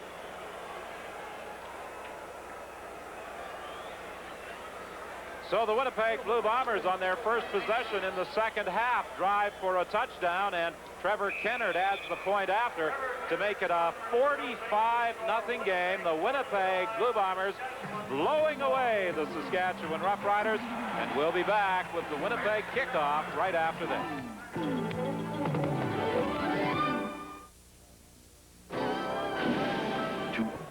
It didn't take the Blue Bombers long. 9 plays to cover 70 yards, with Perry Tuttle scoring the touchdown. His second touchdown of 1986. He had a touchdown in the season opener against the British Columbia Lions. Michael Elarms takes the ball at the 15-yard line on the Trevor Kennard kickoff, flips it out to Ray Elgard, and he is tripped up by James West. Well, when it rains, it pours. They try to reverse. They've been better off if Elarms would have kept it. There was a big hole for him, but as a result, he flips it out to Elgard, and they lose about 10. Huffnagel sprints this way to his right, and then underneath. There'll be no underneath coverage, as you can see. Pretty easy when they're that much in the open. What's James West? Bang. I like to watch him after he makes a play. He gets up and he gets excited. Pat Kantner is the injured Winnipeg ball player, and I would say that's another cramp. Another cramp. The way they're working on his toes and pressing them back, it certainly would appear to be so. Tom Clements worked the entire first half. John Huffnagel started the third quarter, drove the Bombers for a touchdown. Each club this year has 3 quarterbacks on the roster. The number 3 man for Winnipeg is Homer Jordan. Will he get an opportunity to face his former teammates tonight? I would bet he's going to play the fourth quarter. This is the ideal situation. This is what the CFL wanted when they put that third quarter quarterback on the roster. When you get the opportunity to get him a little bit of work, he's there in case of injuries, but very seldom do you get to go in and he may get a whole quarter, which would be unbelievable, and you know he's looking forward to it. And the Saskatchewan Roughriders will have Harold Smith playing quarterback to start this offensive series from the 24-yard line. Smith to Michael Elarms, and Elarms will be taken out of bounds about a yard short of the first down. Harold Smith out of Texas Southern throwing to Michael Elarms, an Angelo State product.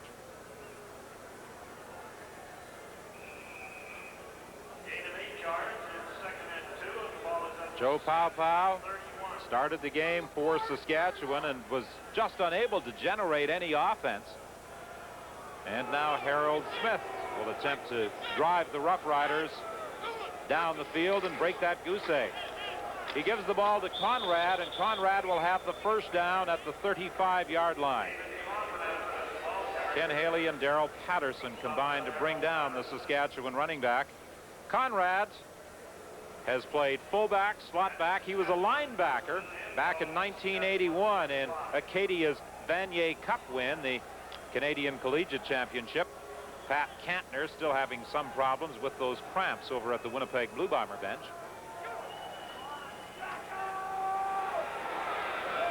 Smith looking over on the far side of the field for Michael Elarms, incomplete.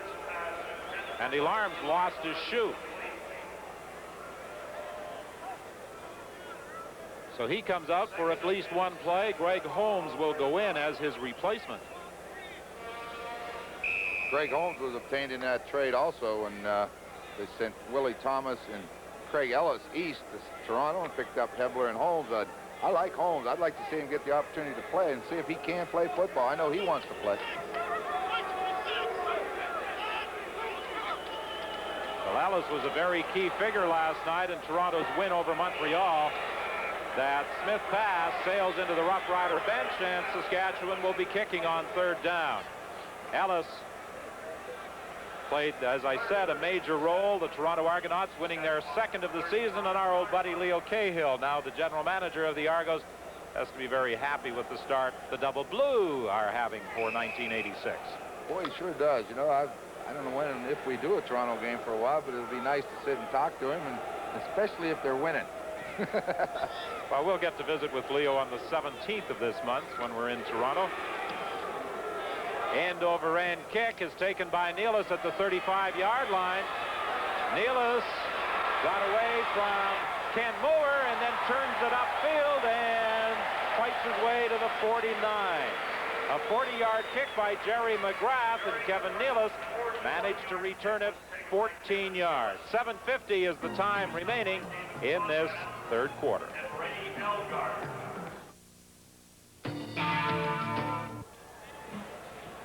Harold Smith, who has quarterbacked the Rough Riders in this third quarter, studying broadcast communications at Texas Southern. I'd like to get a little communication with those receivers in the second half of this ball game.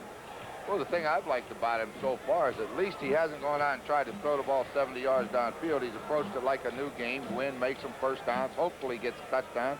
But when you see 401 net yards to 50, you got a lot of work to do.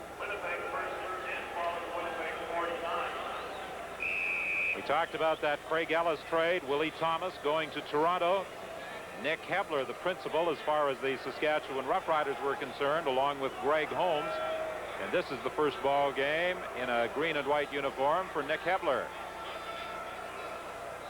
Hofnagel throwing that hitch screen to James Murphy, but over on the far side of the field, Eddie Lowe was ready.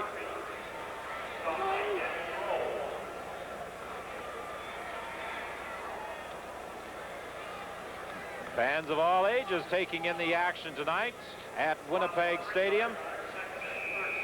I think he might be more interested in some of the other activities taking place around him than the actual football game. He was smiling. At least he was enjoying himself. He must be a Bombers fan. Pass is complete to Willard Reeves. First down, Winnipeg. Hufnagel still batting 100%, 7 for 7 now and throwing the football. Second down and 13, and Saskatchewan dropped. Watch those linebackers drop out of there in a zone defense. They're just dropping, and you see Willard Reeves right in front of them. And now you see Sean Kehoe saying, "I'll get one of them for you," and he missed it. But they got the first down. 16 yards the gain for Willard Reeves. First and 10, Winnipeg. The ball is at the Saskatchewan 48-yard line. Look at that stat. 26 Winnipeg first down, just 4 for the Rough Riders. The pitch to Willard Reeves. He'll have about 6 more. Well, he's closing in on that 100-yard rushing total. He now has 82 yards on 17 carries. Willard Reeves, the Shenley Award winner, is the country's outstanding performer 2 years ago. Each year he establishes personal goals, and as we said earlier, this season his objective, 1,800 yards.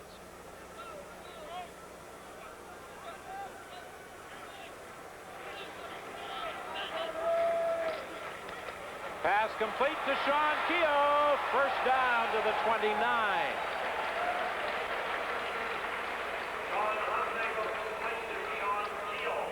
8 for 8 now for John Hufnagel. Well, you can tell one thing, that they've studied the game plan, because he's throwing exactly the same pattern. Just took the snap, stepped up, dropped it over the line of scrimmage, and let him run. Tyrone Jones getting his ankle retaped at that Winnipeg bench as the offensive unit faces a 1st and 10 from the 28. Hufnagel throwing deep for James Murphy, incomplete. He finally missed a pass. Well, he had all reason to miss there. James Walker, number 75, he escaped the block up front real quick, and he put the pressure on him. Hufnagel just let it go. I referred to the fact that Homer Jordan would like to face his former teammates. Of course, John Hufnagel also played with Saskatchewan. Yeah, that's a few years ago, but I'm sure he still enjoys playing. You know, that's a heck of a quarterbacking combination they've got with Clemens and Hufnagel. Last year he came off the bench, and he saved them a few times. He doesn't have to be a savior tonight.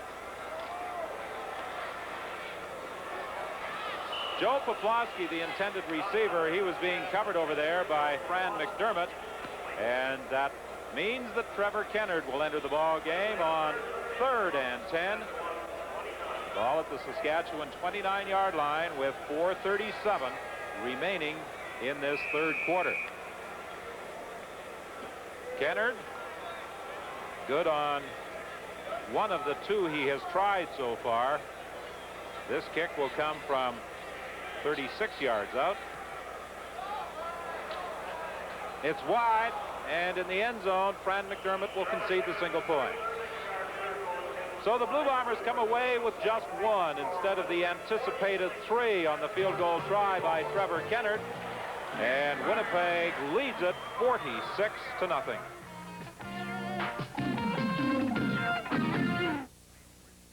A day's work can be pretty tough. That's why Toyota builds work trucks like Toyota 1-Ton. It takes on the biggest payloads in its class with a 2.4-liter engine. A column shift automatic means more room. And the all-new Toyota panel van. With 155.3 cubic feet of cargo space, it holds more than any small van. Solid choice. Toyota trucks.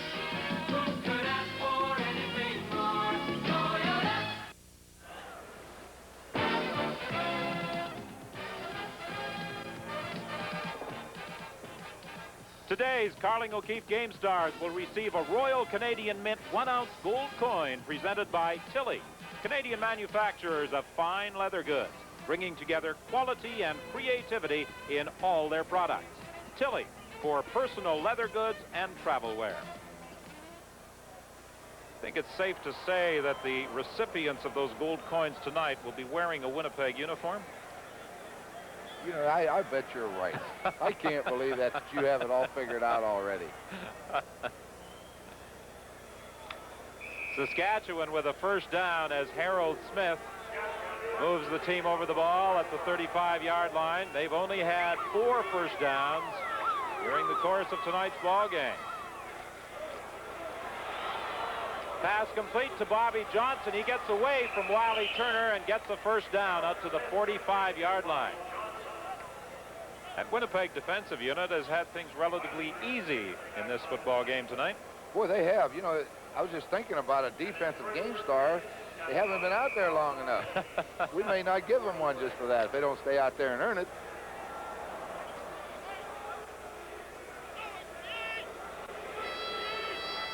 Johnson has only carried the ball for 2 yards tonight, in contrast to the 116 yards he ran for against the Calgary Stampeders.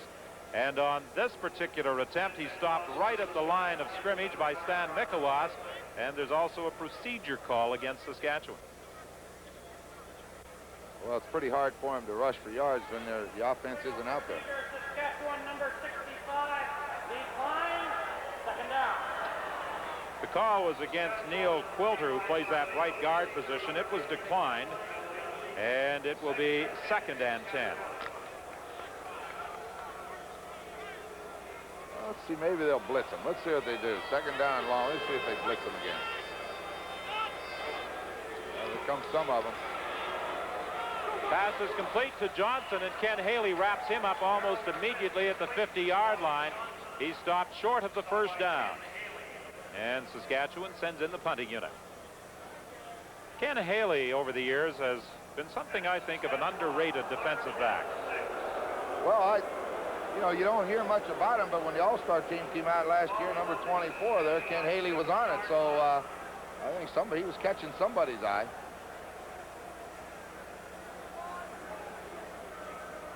McGrath stands at the 36-yard line to launch this third down punt. Nealis and Sampson are back. Good kick that will be taken by Nealis at the 10. Penalty flag. Nealis breaks away from a couple, but I think it's going to be called back by a clipping call against Winnipeg. That Jerry McGrath kick traveled 50 yards, and Kevin Nealis on the return had a good run back, but it goes for naught.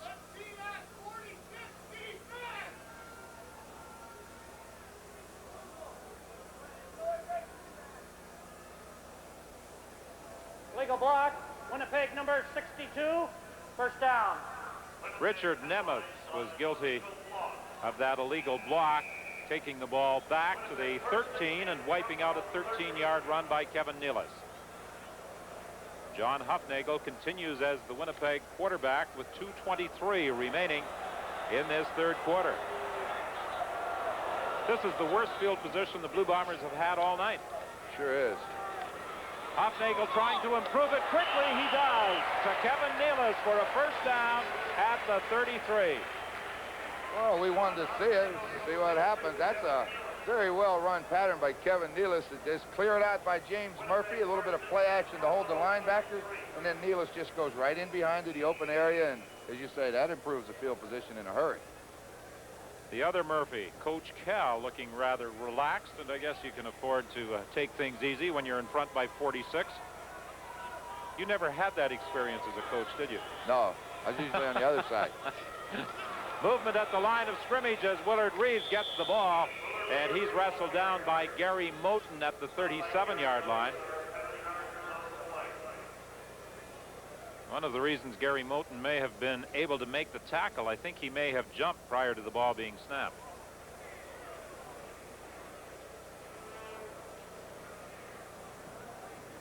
Winnipeg will have the 5 yards marched off, and we'll be looking at a first and 5 play.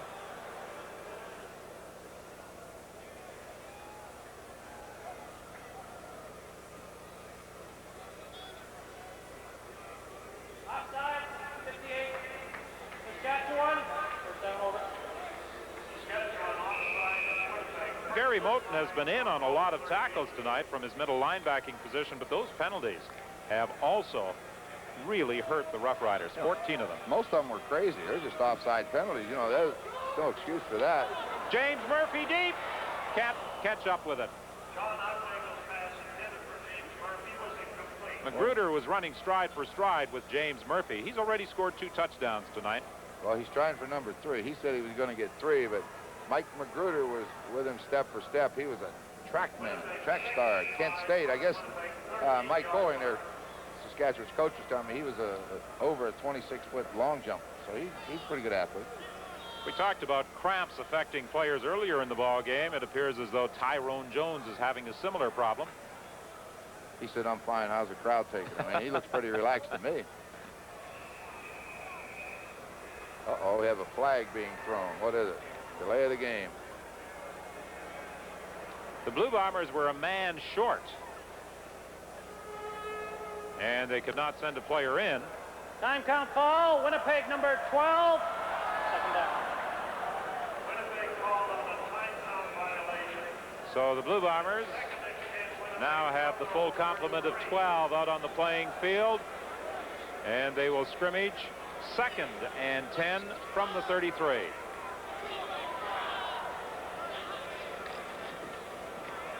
No way. Sean Kehoe was hit immediately by Gary Lewis.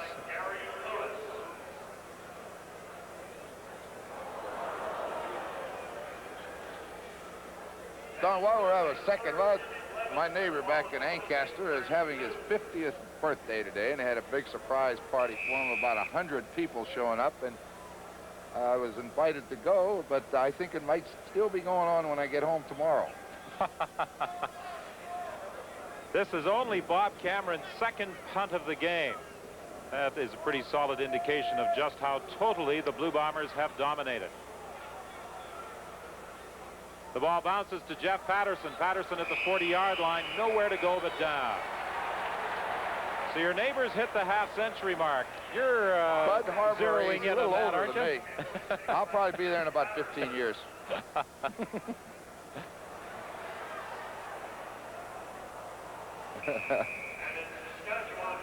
The Roughriders 1st and 10 now from their own 42-yard line. Only the second punt of the ball game, as we said, for Bob Cameron. We have 18 seconds remaining in this third quarter. Smith throwing deep down the sideline. Michael Alarms could not hang on. He was open. And Smith delivered that ball perfectly. Alarms should have had it. Just about as well as you can throw it. He just stepped back there, and Alarms turned that thing up the field. He put it right on the money. You just got to catch that. But that's the way the night's been. You know, it's so it's not a surprise to Jack Goda looking at him over there. He just shook his head, and he said, that looks like one of those nights.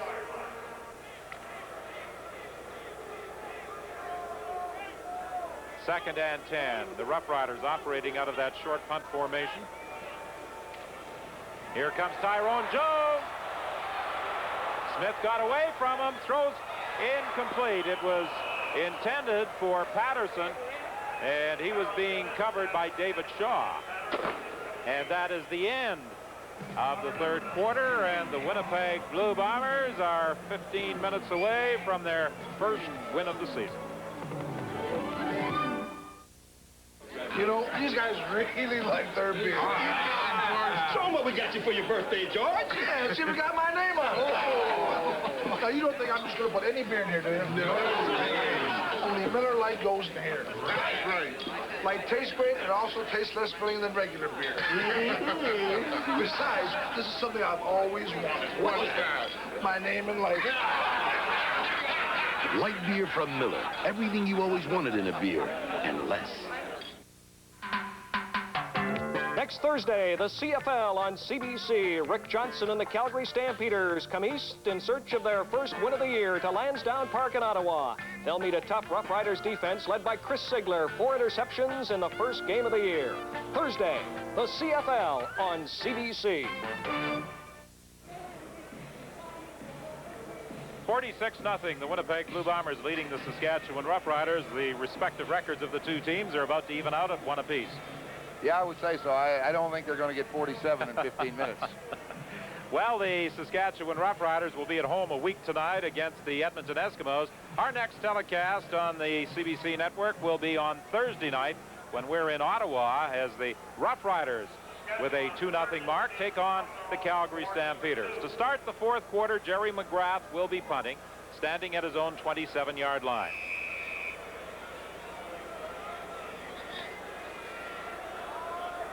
Winnipeg dropped 3 people back. The short man is Scott Flegel.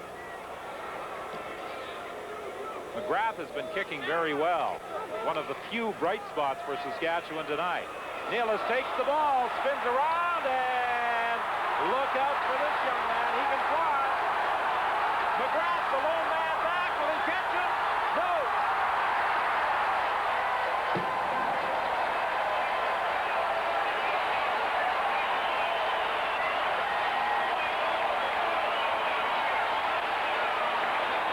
It's celebration time.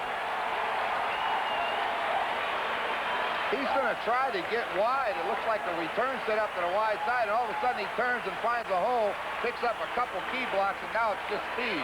From here on, it's his speed against theirs. No contest. McGrath had a shot, but he didn't have the speed to catch it. 82 yards on the punt return for Kevin Nealis. And Trevor Kennard adds the point after to make it a 53-0 game.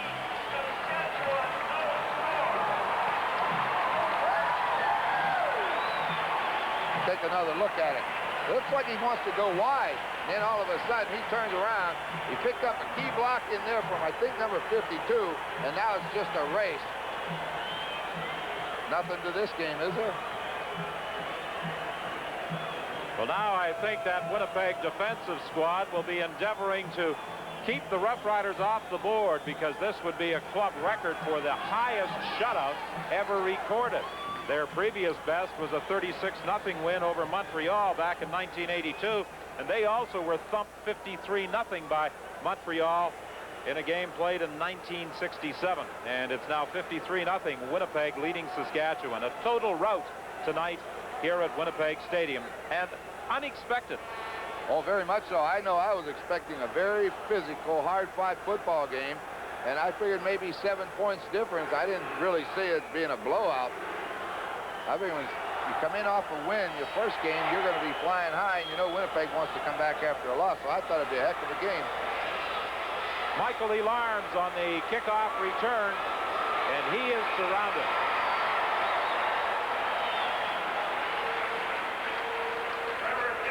The Roughriders, on almost every offensive series, have not really had good field position. As a matter of fact, apart from that first quarter, have they penetrated Winnipeg's half of the field? I think only once. And then that interception took care of that. But the disappointment, I think, is on those. They've had a lot of chances to return kickoffs, and they've fumbled them. They've messed around. I mean, you're kicking from the 35, and you're only out to the 22. You've got to get that ball out of there and get some field position that way.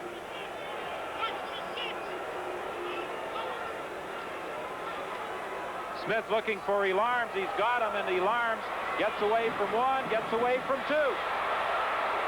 And he works his way out to the 44-yard line with Tony Norman from his defensive end position coming back to make the tackle. I know, talking to the Saskatchewan coaches, they feel Mike Elarms can be an outstanding receiver. I mean, it's hard to say if you never get the ball, but watch him. He makes the catch. He escapes Ken Haley's tackle, puts a move on Roy Bennett. Now he's back inside, turns it upfield, and Brodanovic finally comes over, and then Bennett will come back and help him, but he does run well with the football. Leading by 53, the Blue Bombers have been able to substitute rather freely. Penalty flag as Stan Mikolas was in the face of Harold Smith. Michael Elarms was the intended receiver. He was being covered by Roy Bennett. I think what we're going to hear here is this new rule that we're going to hear this referee call it a strike pass interference. Okay, I thought it was going to call that ineligible block of an eligible receiver, which means he was knocked down, and it was Ray Elgard that Delbert Fowler flattened him. Forward pass interference, Winnipeg, first down.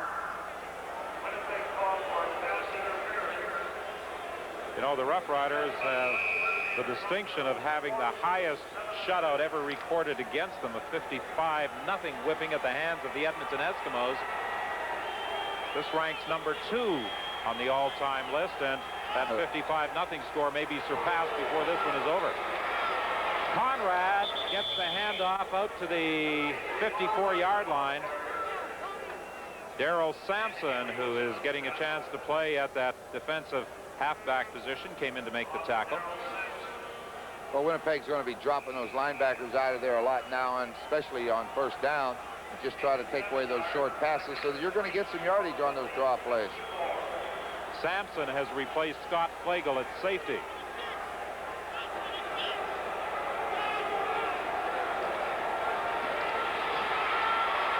Smith with time, throwing deep for Tony Dennis. He's got it. Taken out of bounds by Wiley Turner. Tony Dennis from Simon Fraser grabbing that throw. They say he has a strong arm. Watch this. Just flip, and there it goes. They say Tony Dennis is from Simon Fraser, and he's getting the opportunity to start at that slot back position. They said the best pattern he runs is a corner pattern, down and right to the deep corner. There's something about the way he got the nice weave in his release, and he ran away from the defense there. A 40-yard gain, and the Roughriders, for the first time tonight, are in scoring position.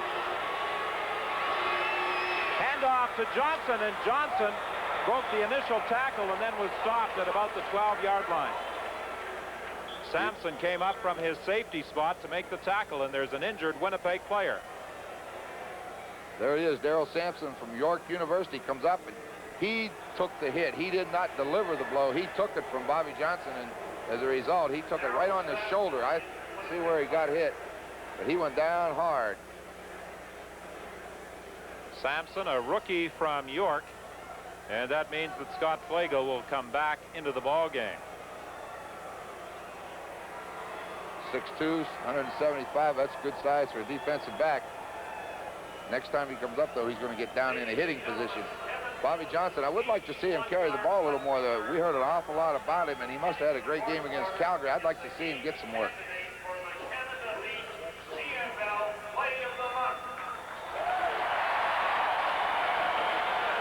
It appeared as though he took the blow on his left shoulder.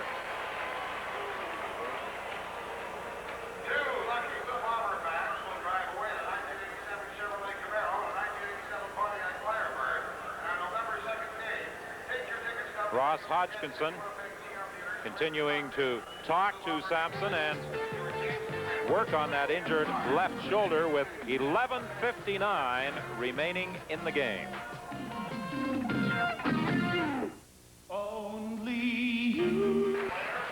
Well, Sampson comes off. Scott Flago goes back in at safety for Winnipeg. 2nd and 7 for the Roughriders. Their next game a week tonight at Taylor Field against the Edmonton Eskimos.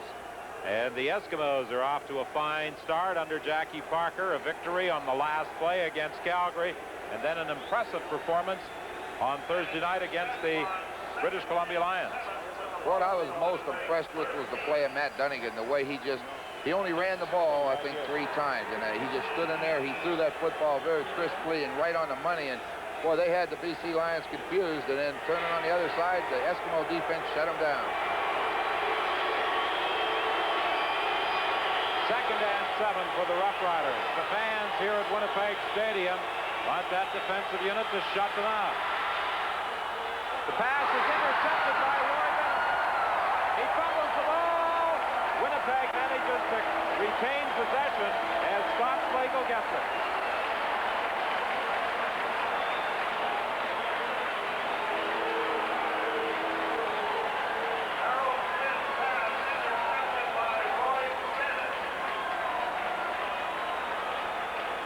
Well, the Winnipeg Blue Bombers on their first offensive series of the 4th quarter will introduce their 3rd quarterback, Homer Jordan. Yeah, that particular pass, he gets a little pressure, but he just flat throws it over the head of Ray Elgard. You see, it's overthrown, and naturally there's going to be a defensive back there, in this case Bennett. He's trying to lateral the football. That's a dangerous thing to do. I thought he had fumbled, but as we saw on the replay, he tried to flip it out to Scott Flago. Jordan throwing the pass to Kevin Nealis, and that will be a gain of about 7 or 8 yards, depending upon where they place it. Well, the Saskatchewan Roughriders fumbled the ball on 3 occasions, and the Winnipeg Blue Bombers got a 4th turnover as the result of Roy Bennett's interception. That was a little surprising. Come out throwing on your 5-yard line and just come out there and throw an 8-yard pass. Jordan has got off to a good start. Jordan gives the ball on 2nd down to Sean Keogh. He gets the 1st down. Fumbled the football, but it, I believe, rolled out of bounds. Looks like he might even be short. They're very fortunate. It looked like a ball rolled out just before the 1st and 10 marker there and came loose. He initially wanted to hit off tackle. Saskatchewan did a great job of stacking it up, but he bounced outside.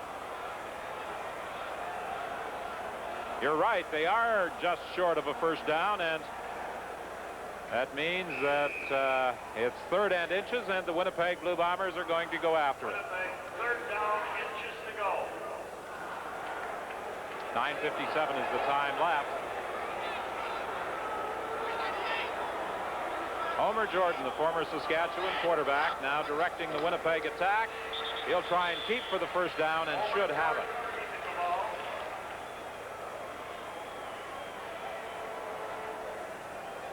Of course, Homer Jordan wants to get as much playing time as he can in this ball game, so he was quite happy that Cal Murphy decided to gamble on 3rd and inches deep in his own zone. He sure did. You know, he's not going to get much playing time this year, and It's great to see 3 quarterbacks on the roster, especially a young guy like Jordan who needs playing time.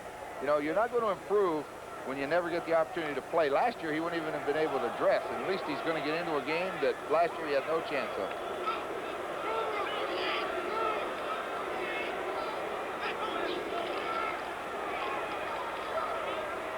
There's first down number 31 for Winnipeg as James Murphy makes the catch. Lost the football. Saskatchewan gets it back. Glenn Suter comes up with the football. James Murphy made the catch, then fumbled the ball. He had a first down, but Saskatchewan recovers the fumble. We're going to get a roughing the passer call here, and it's going to give possession, I think, back to Winnipeg. Heck of a throw. Threw it right in there, and then Murphy trying to escape and make extra yards, but there's a flag down, and I believe it was roughing the passer. Yes, the yardage being marched off against Saskatchewan.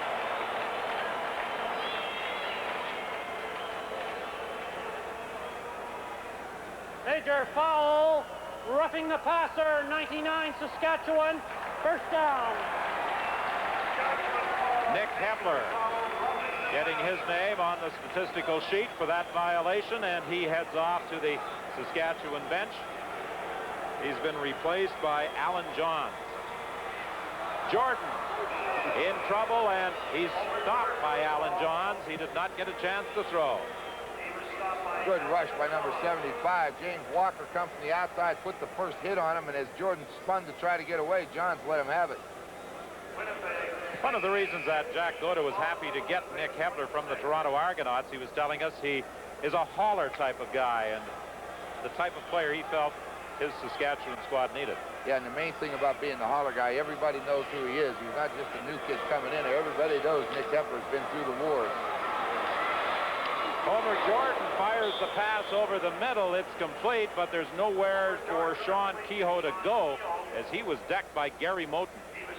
That was an awful good hit. I mean, just as he caught the ball, Kehoe turned around, and he really took a hit from Gary Moten.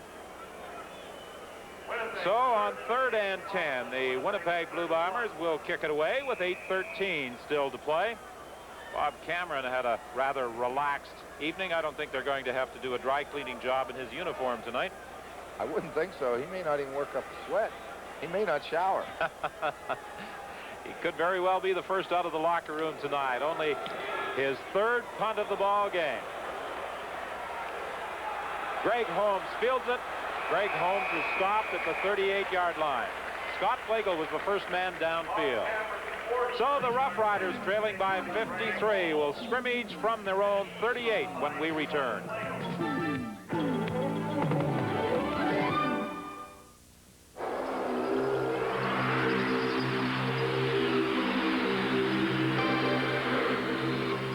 It's the bitter and the sweet.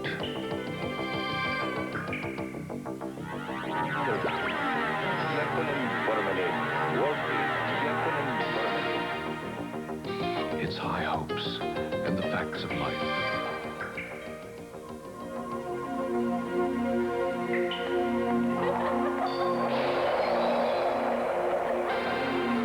It's fast friends and new faces.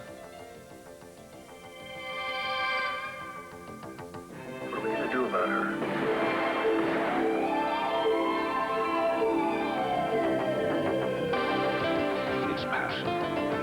And it's at its best. On CBC television, Best on the Box.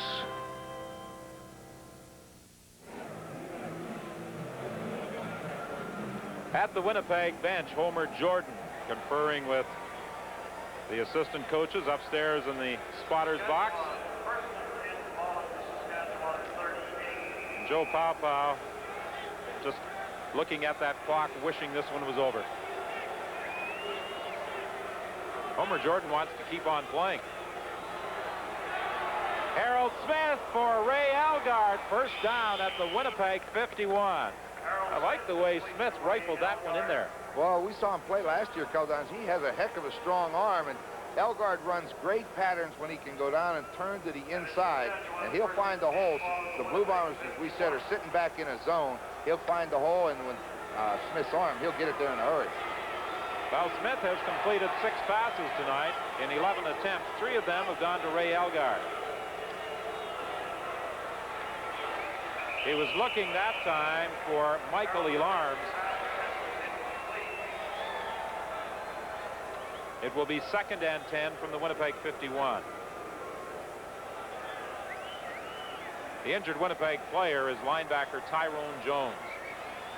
We've talked numerous times about free agent camps. What a find Winnipeg came up with when they got Tyrone Jones.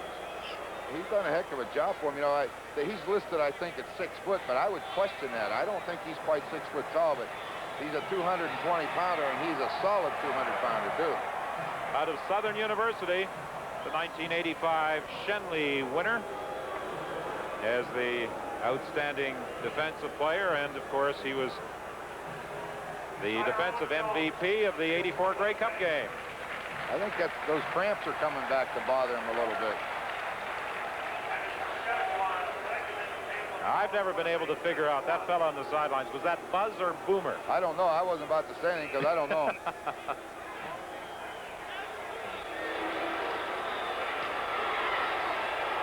Under throwing was Tony Dennis, so it's 3rd and 10, and there's also a penalty flag, roughing the quarterback, charged against Winnipeg.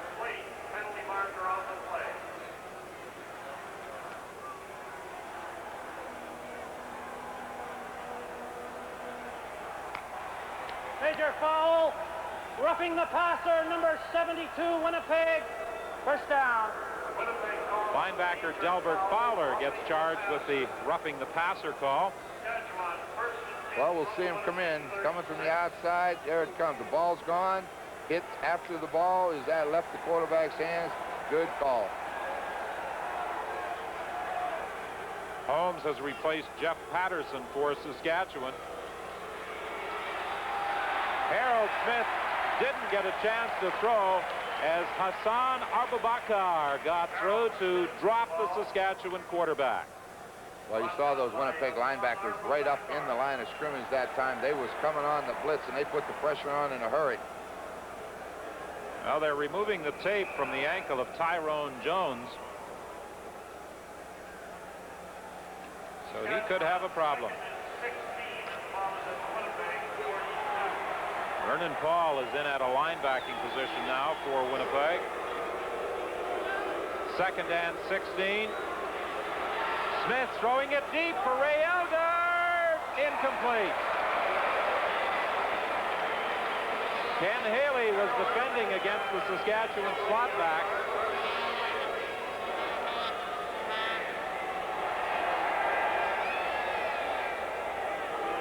Ray Elgard got up really complaining to the officials about a pass interference. He's a little upset, but the Bombers came with a safety blitz.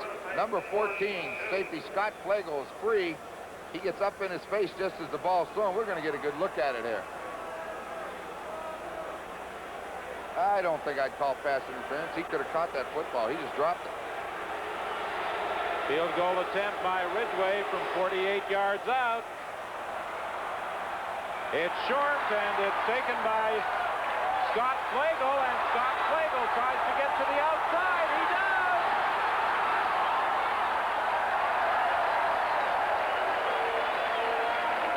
He got all the way to the Saskatchewan 45 before being stopped by Dave Ridgway, the last man who had a shot at him.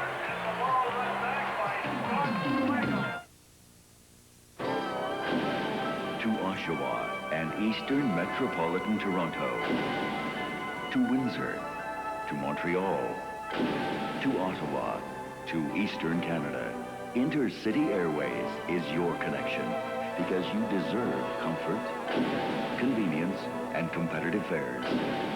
Make the right connection. Intercity. Put time back into your hands. Professionals and do-it-yourselfers, Underground Specialties is the place for all your plumbing, pumps, and drainage supplies. Their experts can help you do that job right the first time.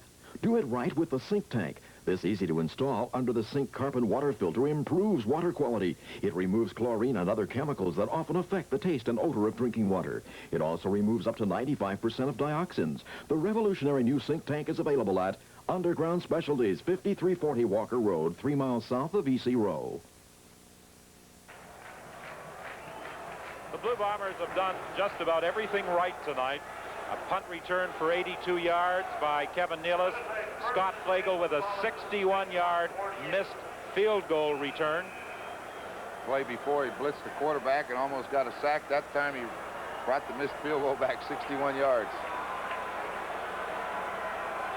1st and 10. They rule that Flagel went out of bounds at the 48 of Saskatchewan, and that's where the Blue Bombers are scrimmaging. Almost intercepted by Moten. Murphy was the intended receiver, and we suggested that there could be a problem with that ankle of Tyrone Jones, and we are informed that his right ankle is sprained and it's wrapped in ice. Might as well take him in the locker room right now, put him in the ice bags, you know, put him in the whirlpool and fill it with ice and get it done right. He's not going to play anymore.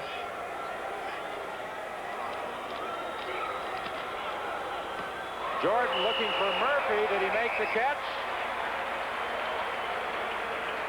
They rule he did. It's a 1st down. The ball at the 36-yard line of Saskatchewan with 4:29 remaining here at Winnipeg Stadium. Simple turn-in pattern, nothing fancy. Ball was thrown low, he made the catch. Let's see now, 13 receptions in his first game, 11 tonight.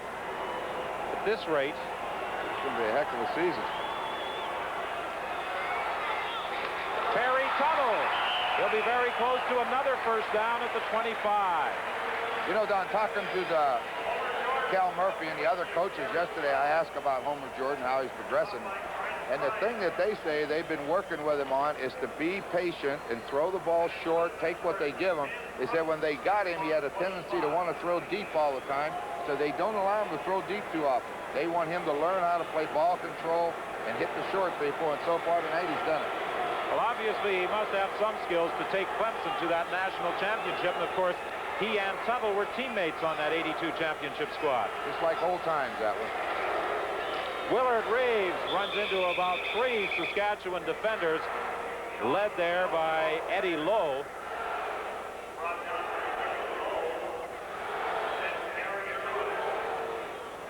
Well, a dejected group at that Saskatchewan Roughrider bench. Losing is one thing, but to get blown away 53-zip is another. Well, especially coming off a win in your first game and you get the Stampeders and you win that one, and then to come in here and, you know, when you want to move up in the standings, you got to beat the guys at the top, and that's what they were hoping to do. 1 yard on that last play for Willard Reeves at 2nd and 9. Homer Jordan throwing into the end zone. He really overthrew James Murphy. So it will be 3rd and 9 Winnipeg, and coming into the ball game again for a field goal try is Trevor Kennard. That was good coverage. Mike Magruder had him man-to-man, and then they had Glenn Suter taking off deep behind him just to give him some help in case it went deep, and Homer wisely just threw it over everybody's head. Well, we've seen 3 Winnipeg quarterbacks in tonight's ball game, and Coach Cal Murphy was telling us before the game that a rookie injured in training camp, Tom Mickey, may be a pretty good ball player and a quarterback of the future for the Blue Bombers. Trevor Kennard will attempt the field goal when we return to Winnipeg Stadium. Roll 40, C-17 is going to Vancouver. Trevor Kennard will be kicking about a 31-yard field goal here, or trying it with 3:01 remaining in the ball game. The Saskatchewan Roughriders will return home to prepare for the Edmonton Eskimos. The Winnipeg Blue Bombers will be traveling to Iverwin Stadium in Hamilton to take on the Ticats, who are still looking for their first win. A little bit of a surprise. The Ticats picked up a few injuries along the way and then lost a close one in Toronto. And then the other night, the Ottawa Roughriders, that defense of the Roughriders must be tough. Don, you at least did the game. I haven't had the opportunity to see them, but they must be playing well. They did play well against the Hamilton Tiger Cats, and J.C. Watts was particularly sharp as that Ottawa quarterback and Mark Peru called in 13 passes. Trevor Kennard with the field goal for a 56-0 Winnipeg lead. In case you're wondering, the most points by one team in one game, 82. Montreal, 82-14 over Hamilton in 1956. Then 67. Hamilton, 67-21 over Saskatchewan. That was in 1962. That's the night Joe Zuger threw 8 touchdowns in his first start for the Hamilton Tiger Cats. I remember that. I was with Ottawa, and then Saskatchewan had beaten us on Saturday, and he went into, then I guess it was Hamilton Civic Stadium, and Zuger went crazy. Number 3 on the list is 65. Winnipeg, 65-25 over Ottawa in 1984.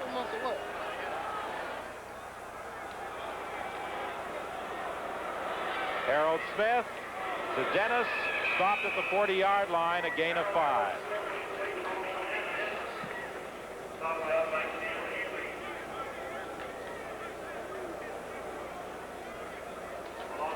Joe Paopao spent 6 years with the British Columbia Lions, traded to the Saskatchewan Roughriders. Throughout his career, he has had a history of injuries. They have reduced his effectiveness. Tonight, his effectiveness reduced by a very solid Winnipeg defensive squad. That pass intended for Elarms almost picked off by Roy Bennett. That one, I think, has been a little wise to hang on to. We're going to watch the ball. We're going to see the quick drop. It's trying to just drop it in the hole, but watch the cover. Bennett in front of him and Haley behind him. There really was nowhere to throw that one. Good coverage.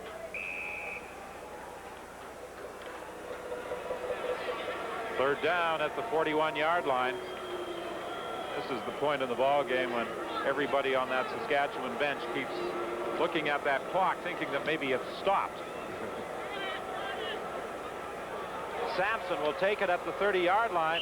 Obviously, the problem with his shoulder that took him out of the ball game a little earlier was not as serious as we might have first thought. Ray Algard was downfield to make the tackle. So for Winnipeg, it is 1st and 10. The ball is at the 28-yard line. Heading off to that Saskatchewan bench is the center, Mike Anderson.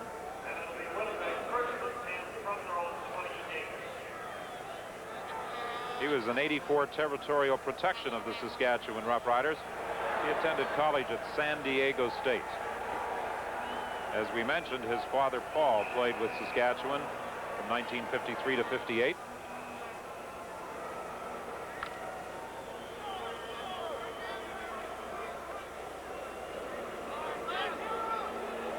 .213 the time remaining. Sean Kehoe gets to the 30-yard line. Pickup of a couple. It will be 2nd and 8, Winnipeg. Linebacker standing up very close. Must have been a blitz situation. Try to run into a blitz. It's pretty difficult. 2 yards is about all you're going to get.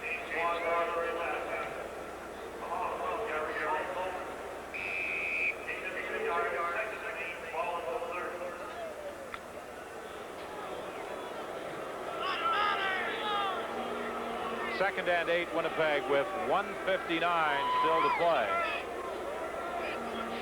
Homer Jordan, the quarterback for Winnipeg, throwing to the sidelines, looking for Kevin Nealis, incomplete. He was being covered by Magruder.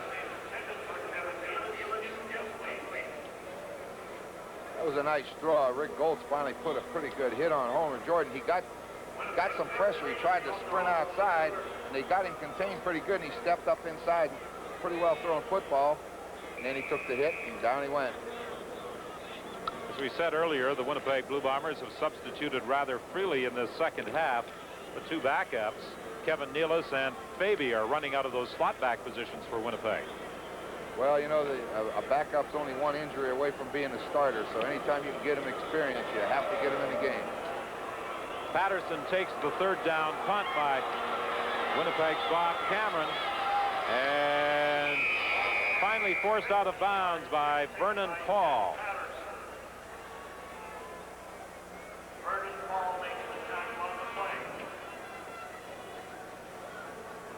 So Saskatchewan will scrimmage with 1:36 remaining from the 40-yard line. Now, what does Jack Goda do with his troops when they return home? Try and tell them, wipe this one out of your thoughts and forget about it and regroup and live to fight another day. Well, it's only a football game, you know, and you got 18 games to play. You've won the first one, you lost the second one, you're 500. Get it out of your system. You know, there's no sense worrying about it. It's not going to come back, and you don't get to play it again. David Conrad takes the pass, and Delbert Fowler takes him out of bounds. Yeah, what's that old saying? Water that has passed the mill will not turn the wheel. Oh, right. I like that. James Murphy, 2 touchdowns tonight, 11 receptions, 24 on the season to assume the league lead as the #1 pass receiver in the Canadian Football League.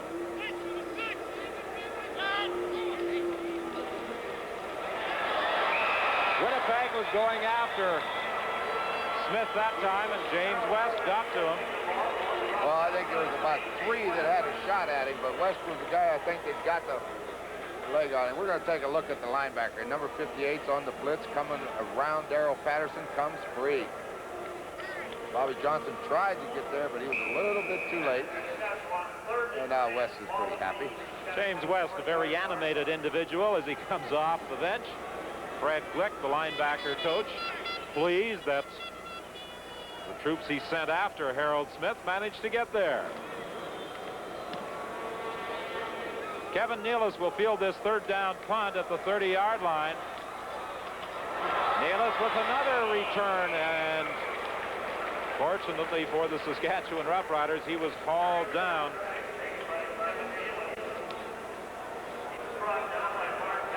Mark Nelson in there to make the tackle.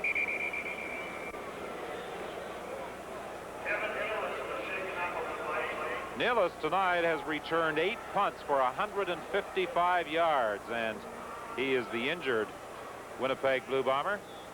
And again, well, we don't like to diagnose what the problem may be. Cramps have been something of a problem tonight for a number of players. Kind of surprised. Let's see what happened. Down he went. Well, perhaps this was Gary Moten falling on the knee that caused the problem. He's limping on that right leg, the one that slammed into the ground as he was being tackled. That right knee hit into the ground very hard, and then Moten fell on top of it. So I guess you can limp when that happens. Seems to be okay. 1:01 the time remaining here at Winnipeg Stadium. 56-0, and the Winnipeg Blue Bombers attempting to preserve this shutout. They'd like nothing better than to run this last minute right off the clock right now. Saskatchewan, one of the teams the Blue Bombers played 3 times this year. The other being the BC Lions. Sean Kehoe is upset at the 50-yard line.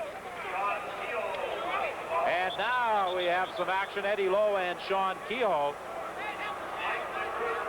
Kehoe got a pretty good, Lowe got a pretty good shot in there as Kehoe was upset. He reacted. Jack Goda trying to keep Lowe out of any further confrontation. There's a penalty flag down.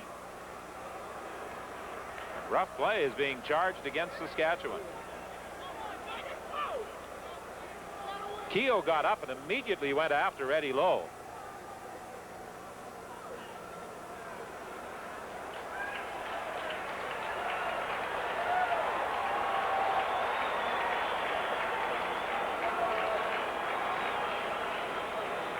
Major foul, unnecessary roughness, 42 Saskatchewan, 1st down. Inside the 45-yard line of the Roughriders, 1st and 10 Winnipeg with 56 seconds left to play. I'm sure there's a great deal of frustration on the part of the Saskatchewan Roughriders. At this point of the game, it really is. You know, they've been out on that field all night. Hand off to Sean Kehoe, and Kehoe is inside the 40-yard line. Eddie Ray Walker making the tackle.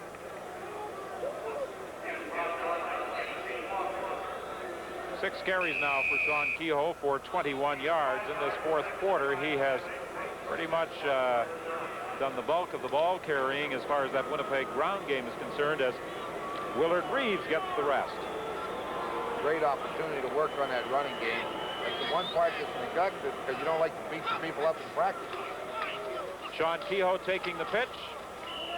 And Eddie Lowe was over there to make the tackle and probably say something to Sean Kehoe as he gets up as well. Yeah, they'll have to have a few words and talk it over a little bit.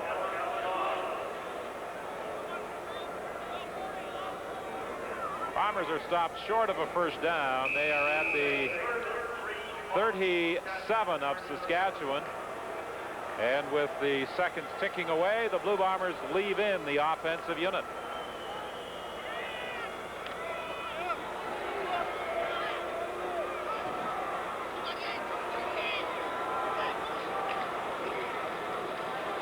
Appeared to be a mix-up, and Homer Jordan is forced to carry, and he is going to be stopped short of the first down with just 3 seconds remaining on the clock. Yeah, there was a little bit of a mix-up, and then I think you would have just as soon try to run those other 3 seconds off of there and go home, but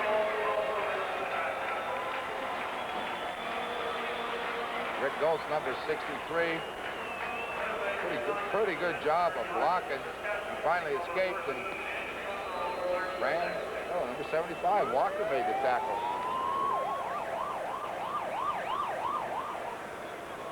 It's been a long night for Rick Goltz and all members of that Saskatchewan defensive unit. This should be the final play of the ball game. Smith throwing deep. Knocked away by James West. So the Winnipeg Blue Bombers destroy the Saskatchewan Roughriders here at Winnipeg Stadium by a 56-0 score, as Jack Goda comes across to congratulate Cal Murphy. And it will be a long plane ride home for the Winnipeg, or the Saskatchewan Roughriders. The Winnipeg Blue Bombers struck early. James Murphy and Joe Poplawski scoring 2 touchdowns each. A ball game that saw Trevor Kennard surpass the 1,000-point total for his CFL career, the earliest that any player has ever done it in a career, and Willard Reeves cracked the 4,000-yard rushing barrier in his CFL career. Cal Murphy has now joined us down on the sidelines. Coach, an explosive performance. We made the comment, we've never seen Tom Clements much better in a football game than he was tonight. No, he really had an outstanding game, and he kept them off balance the whole first half. And, you know, when he's got it going, I don't think there's anybody any better, because he really can wheel and deal when things are going well. Cal, you were concerned about the blocking for Tom Clements last week in D.C., but in that first half tonight, I think he only took 1 hit, and that was on Murphy's touchdown. I don't think he could have got a much better job out of those linemen, do you? No, I think we got excellent blocking, and especially in the second quarter, they were really coming with a lot of blitzes, and that's when we started a half roll, and we picked them up very well. And well, as I told you before the game, we worked hard on it this week and spent some extra time at it. Well, that hard work certainly paid off in dividends. 56-0 the final score. Cal Murphy, congratulations. Thanks very much. Okay. So the Winnipeg Blue Bombers even their record at 1-1, and we'll return after we pause for this message. All right, thank you, Don. With that blowout, we wind up week number 2 in the CFL. Let's have a look at the conference standings, beginning with the Western Conference. Winnipeg now tied with the BC Lions, and Saskatchewan behind first place Edmonton. In the Eastern Conference, of course, Toronto won last night. Ottawa and the Argonauts remaining undefeated at 2 wins, and will score the Bombers by 56 points. We will talk to you next Thursday night. Our game Thursday, Calgary at Ottawa. I'm Brian Williams. Good night from CFL Control.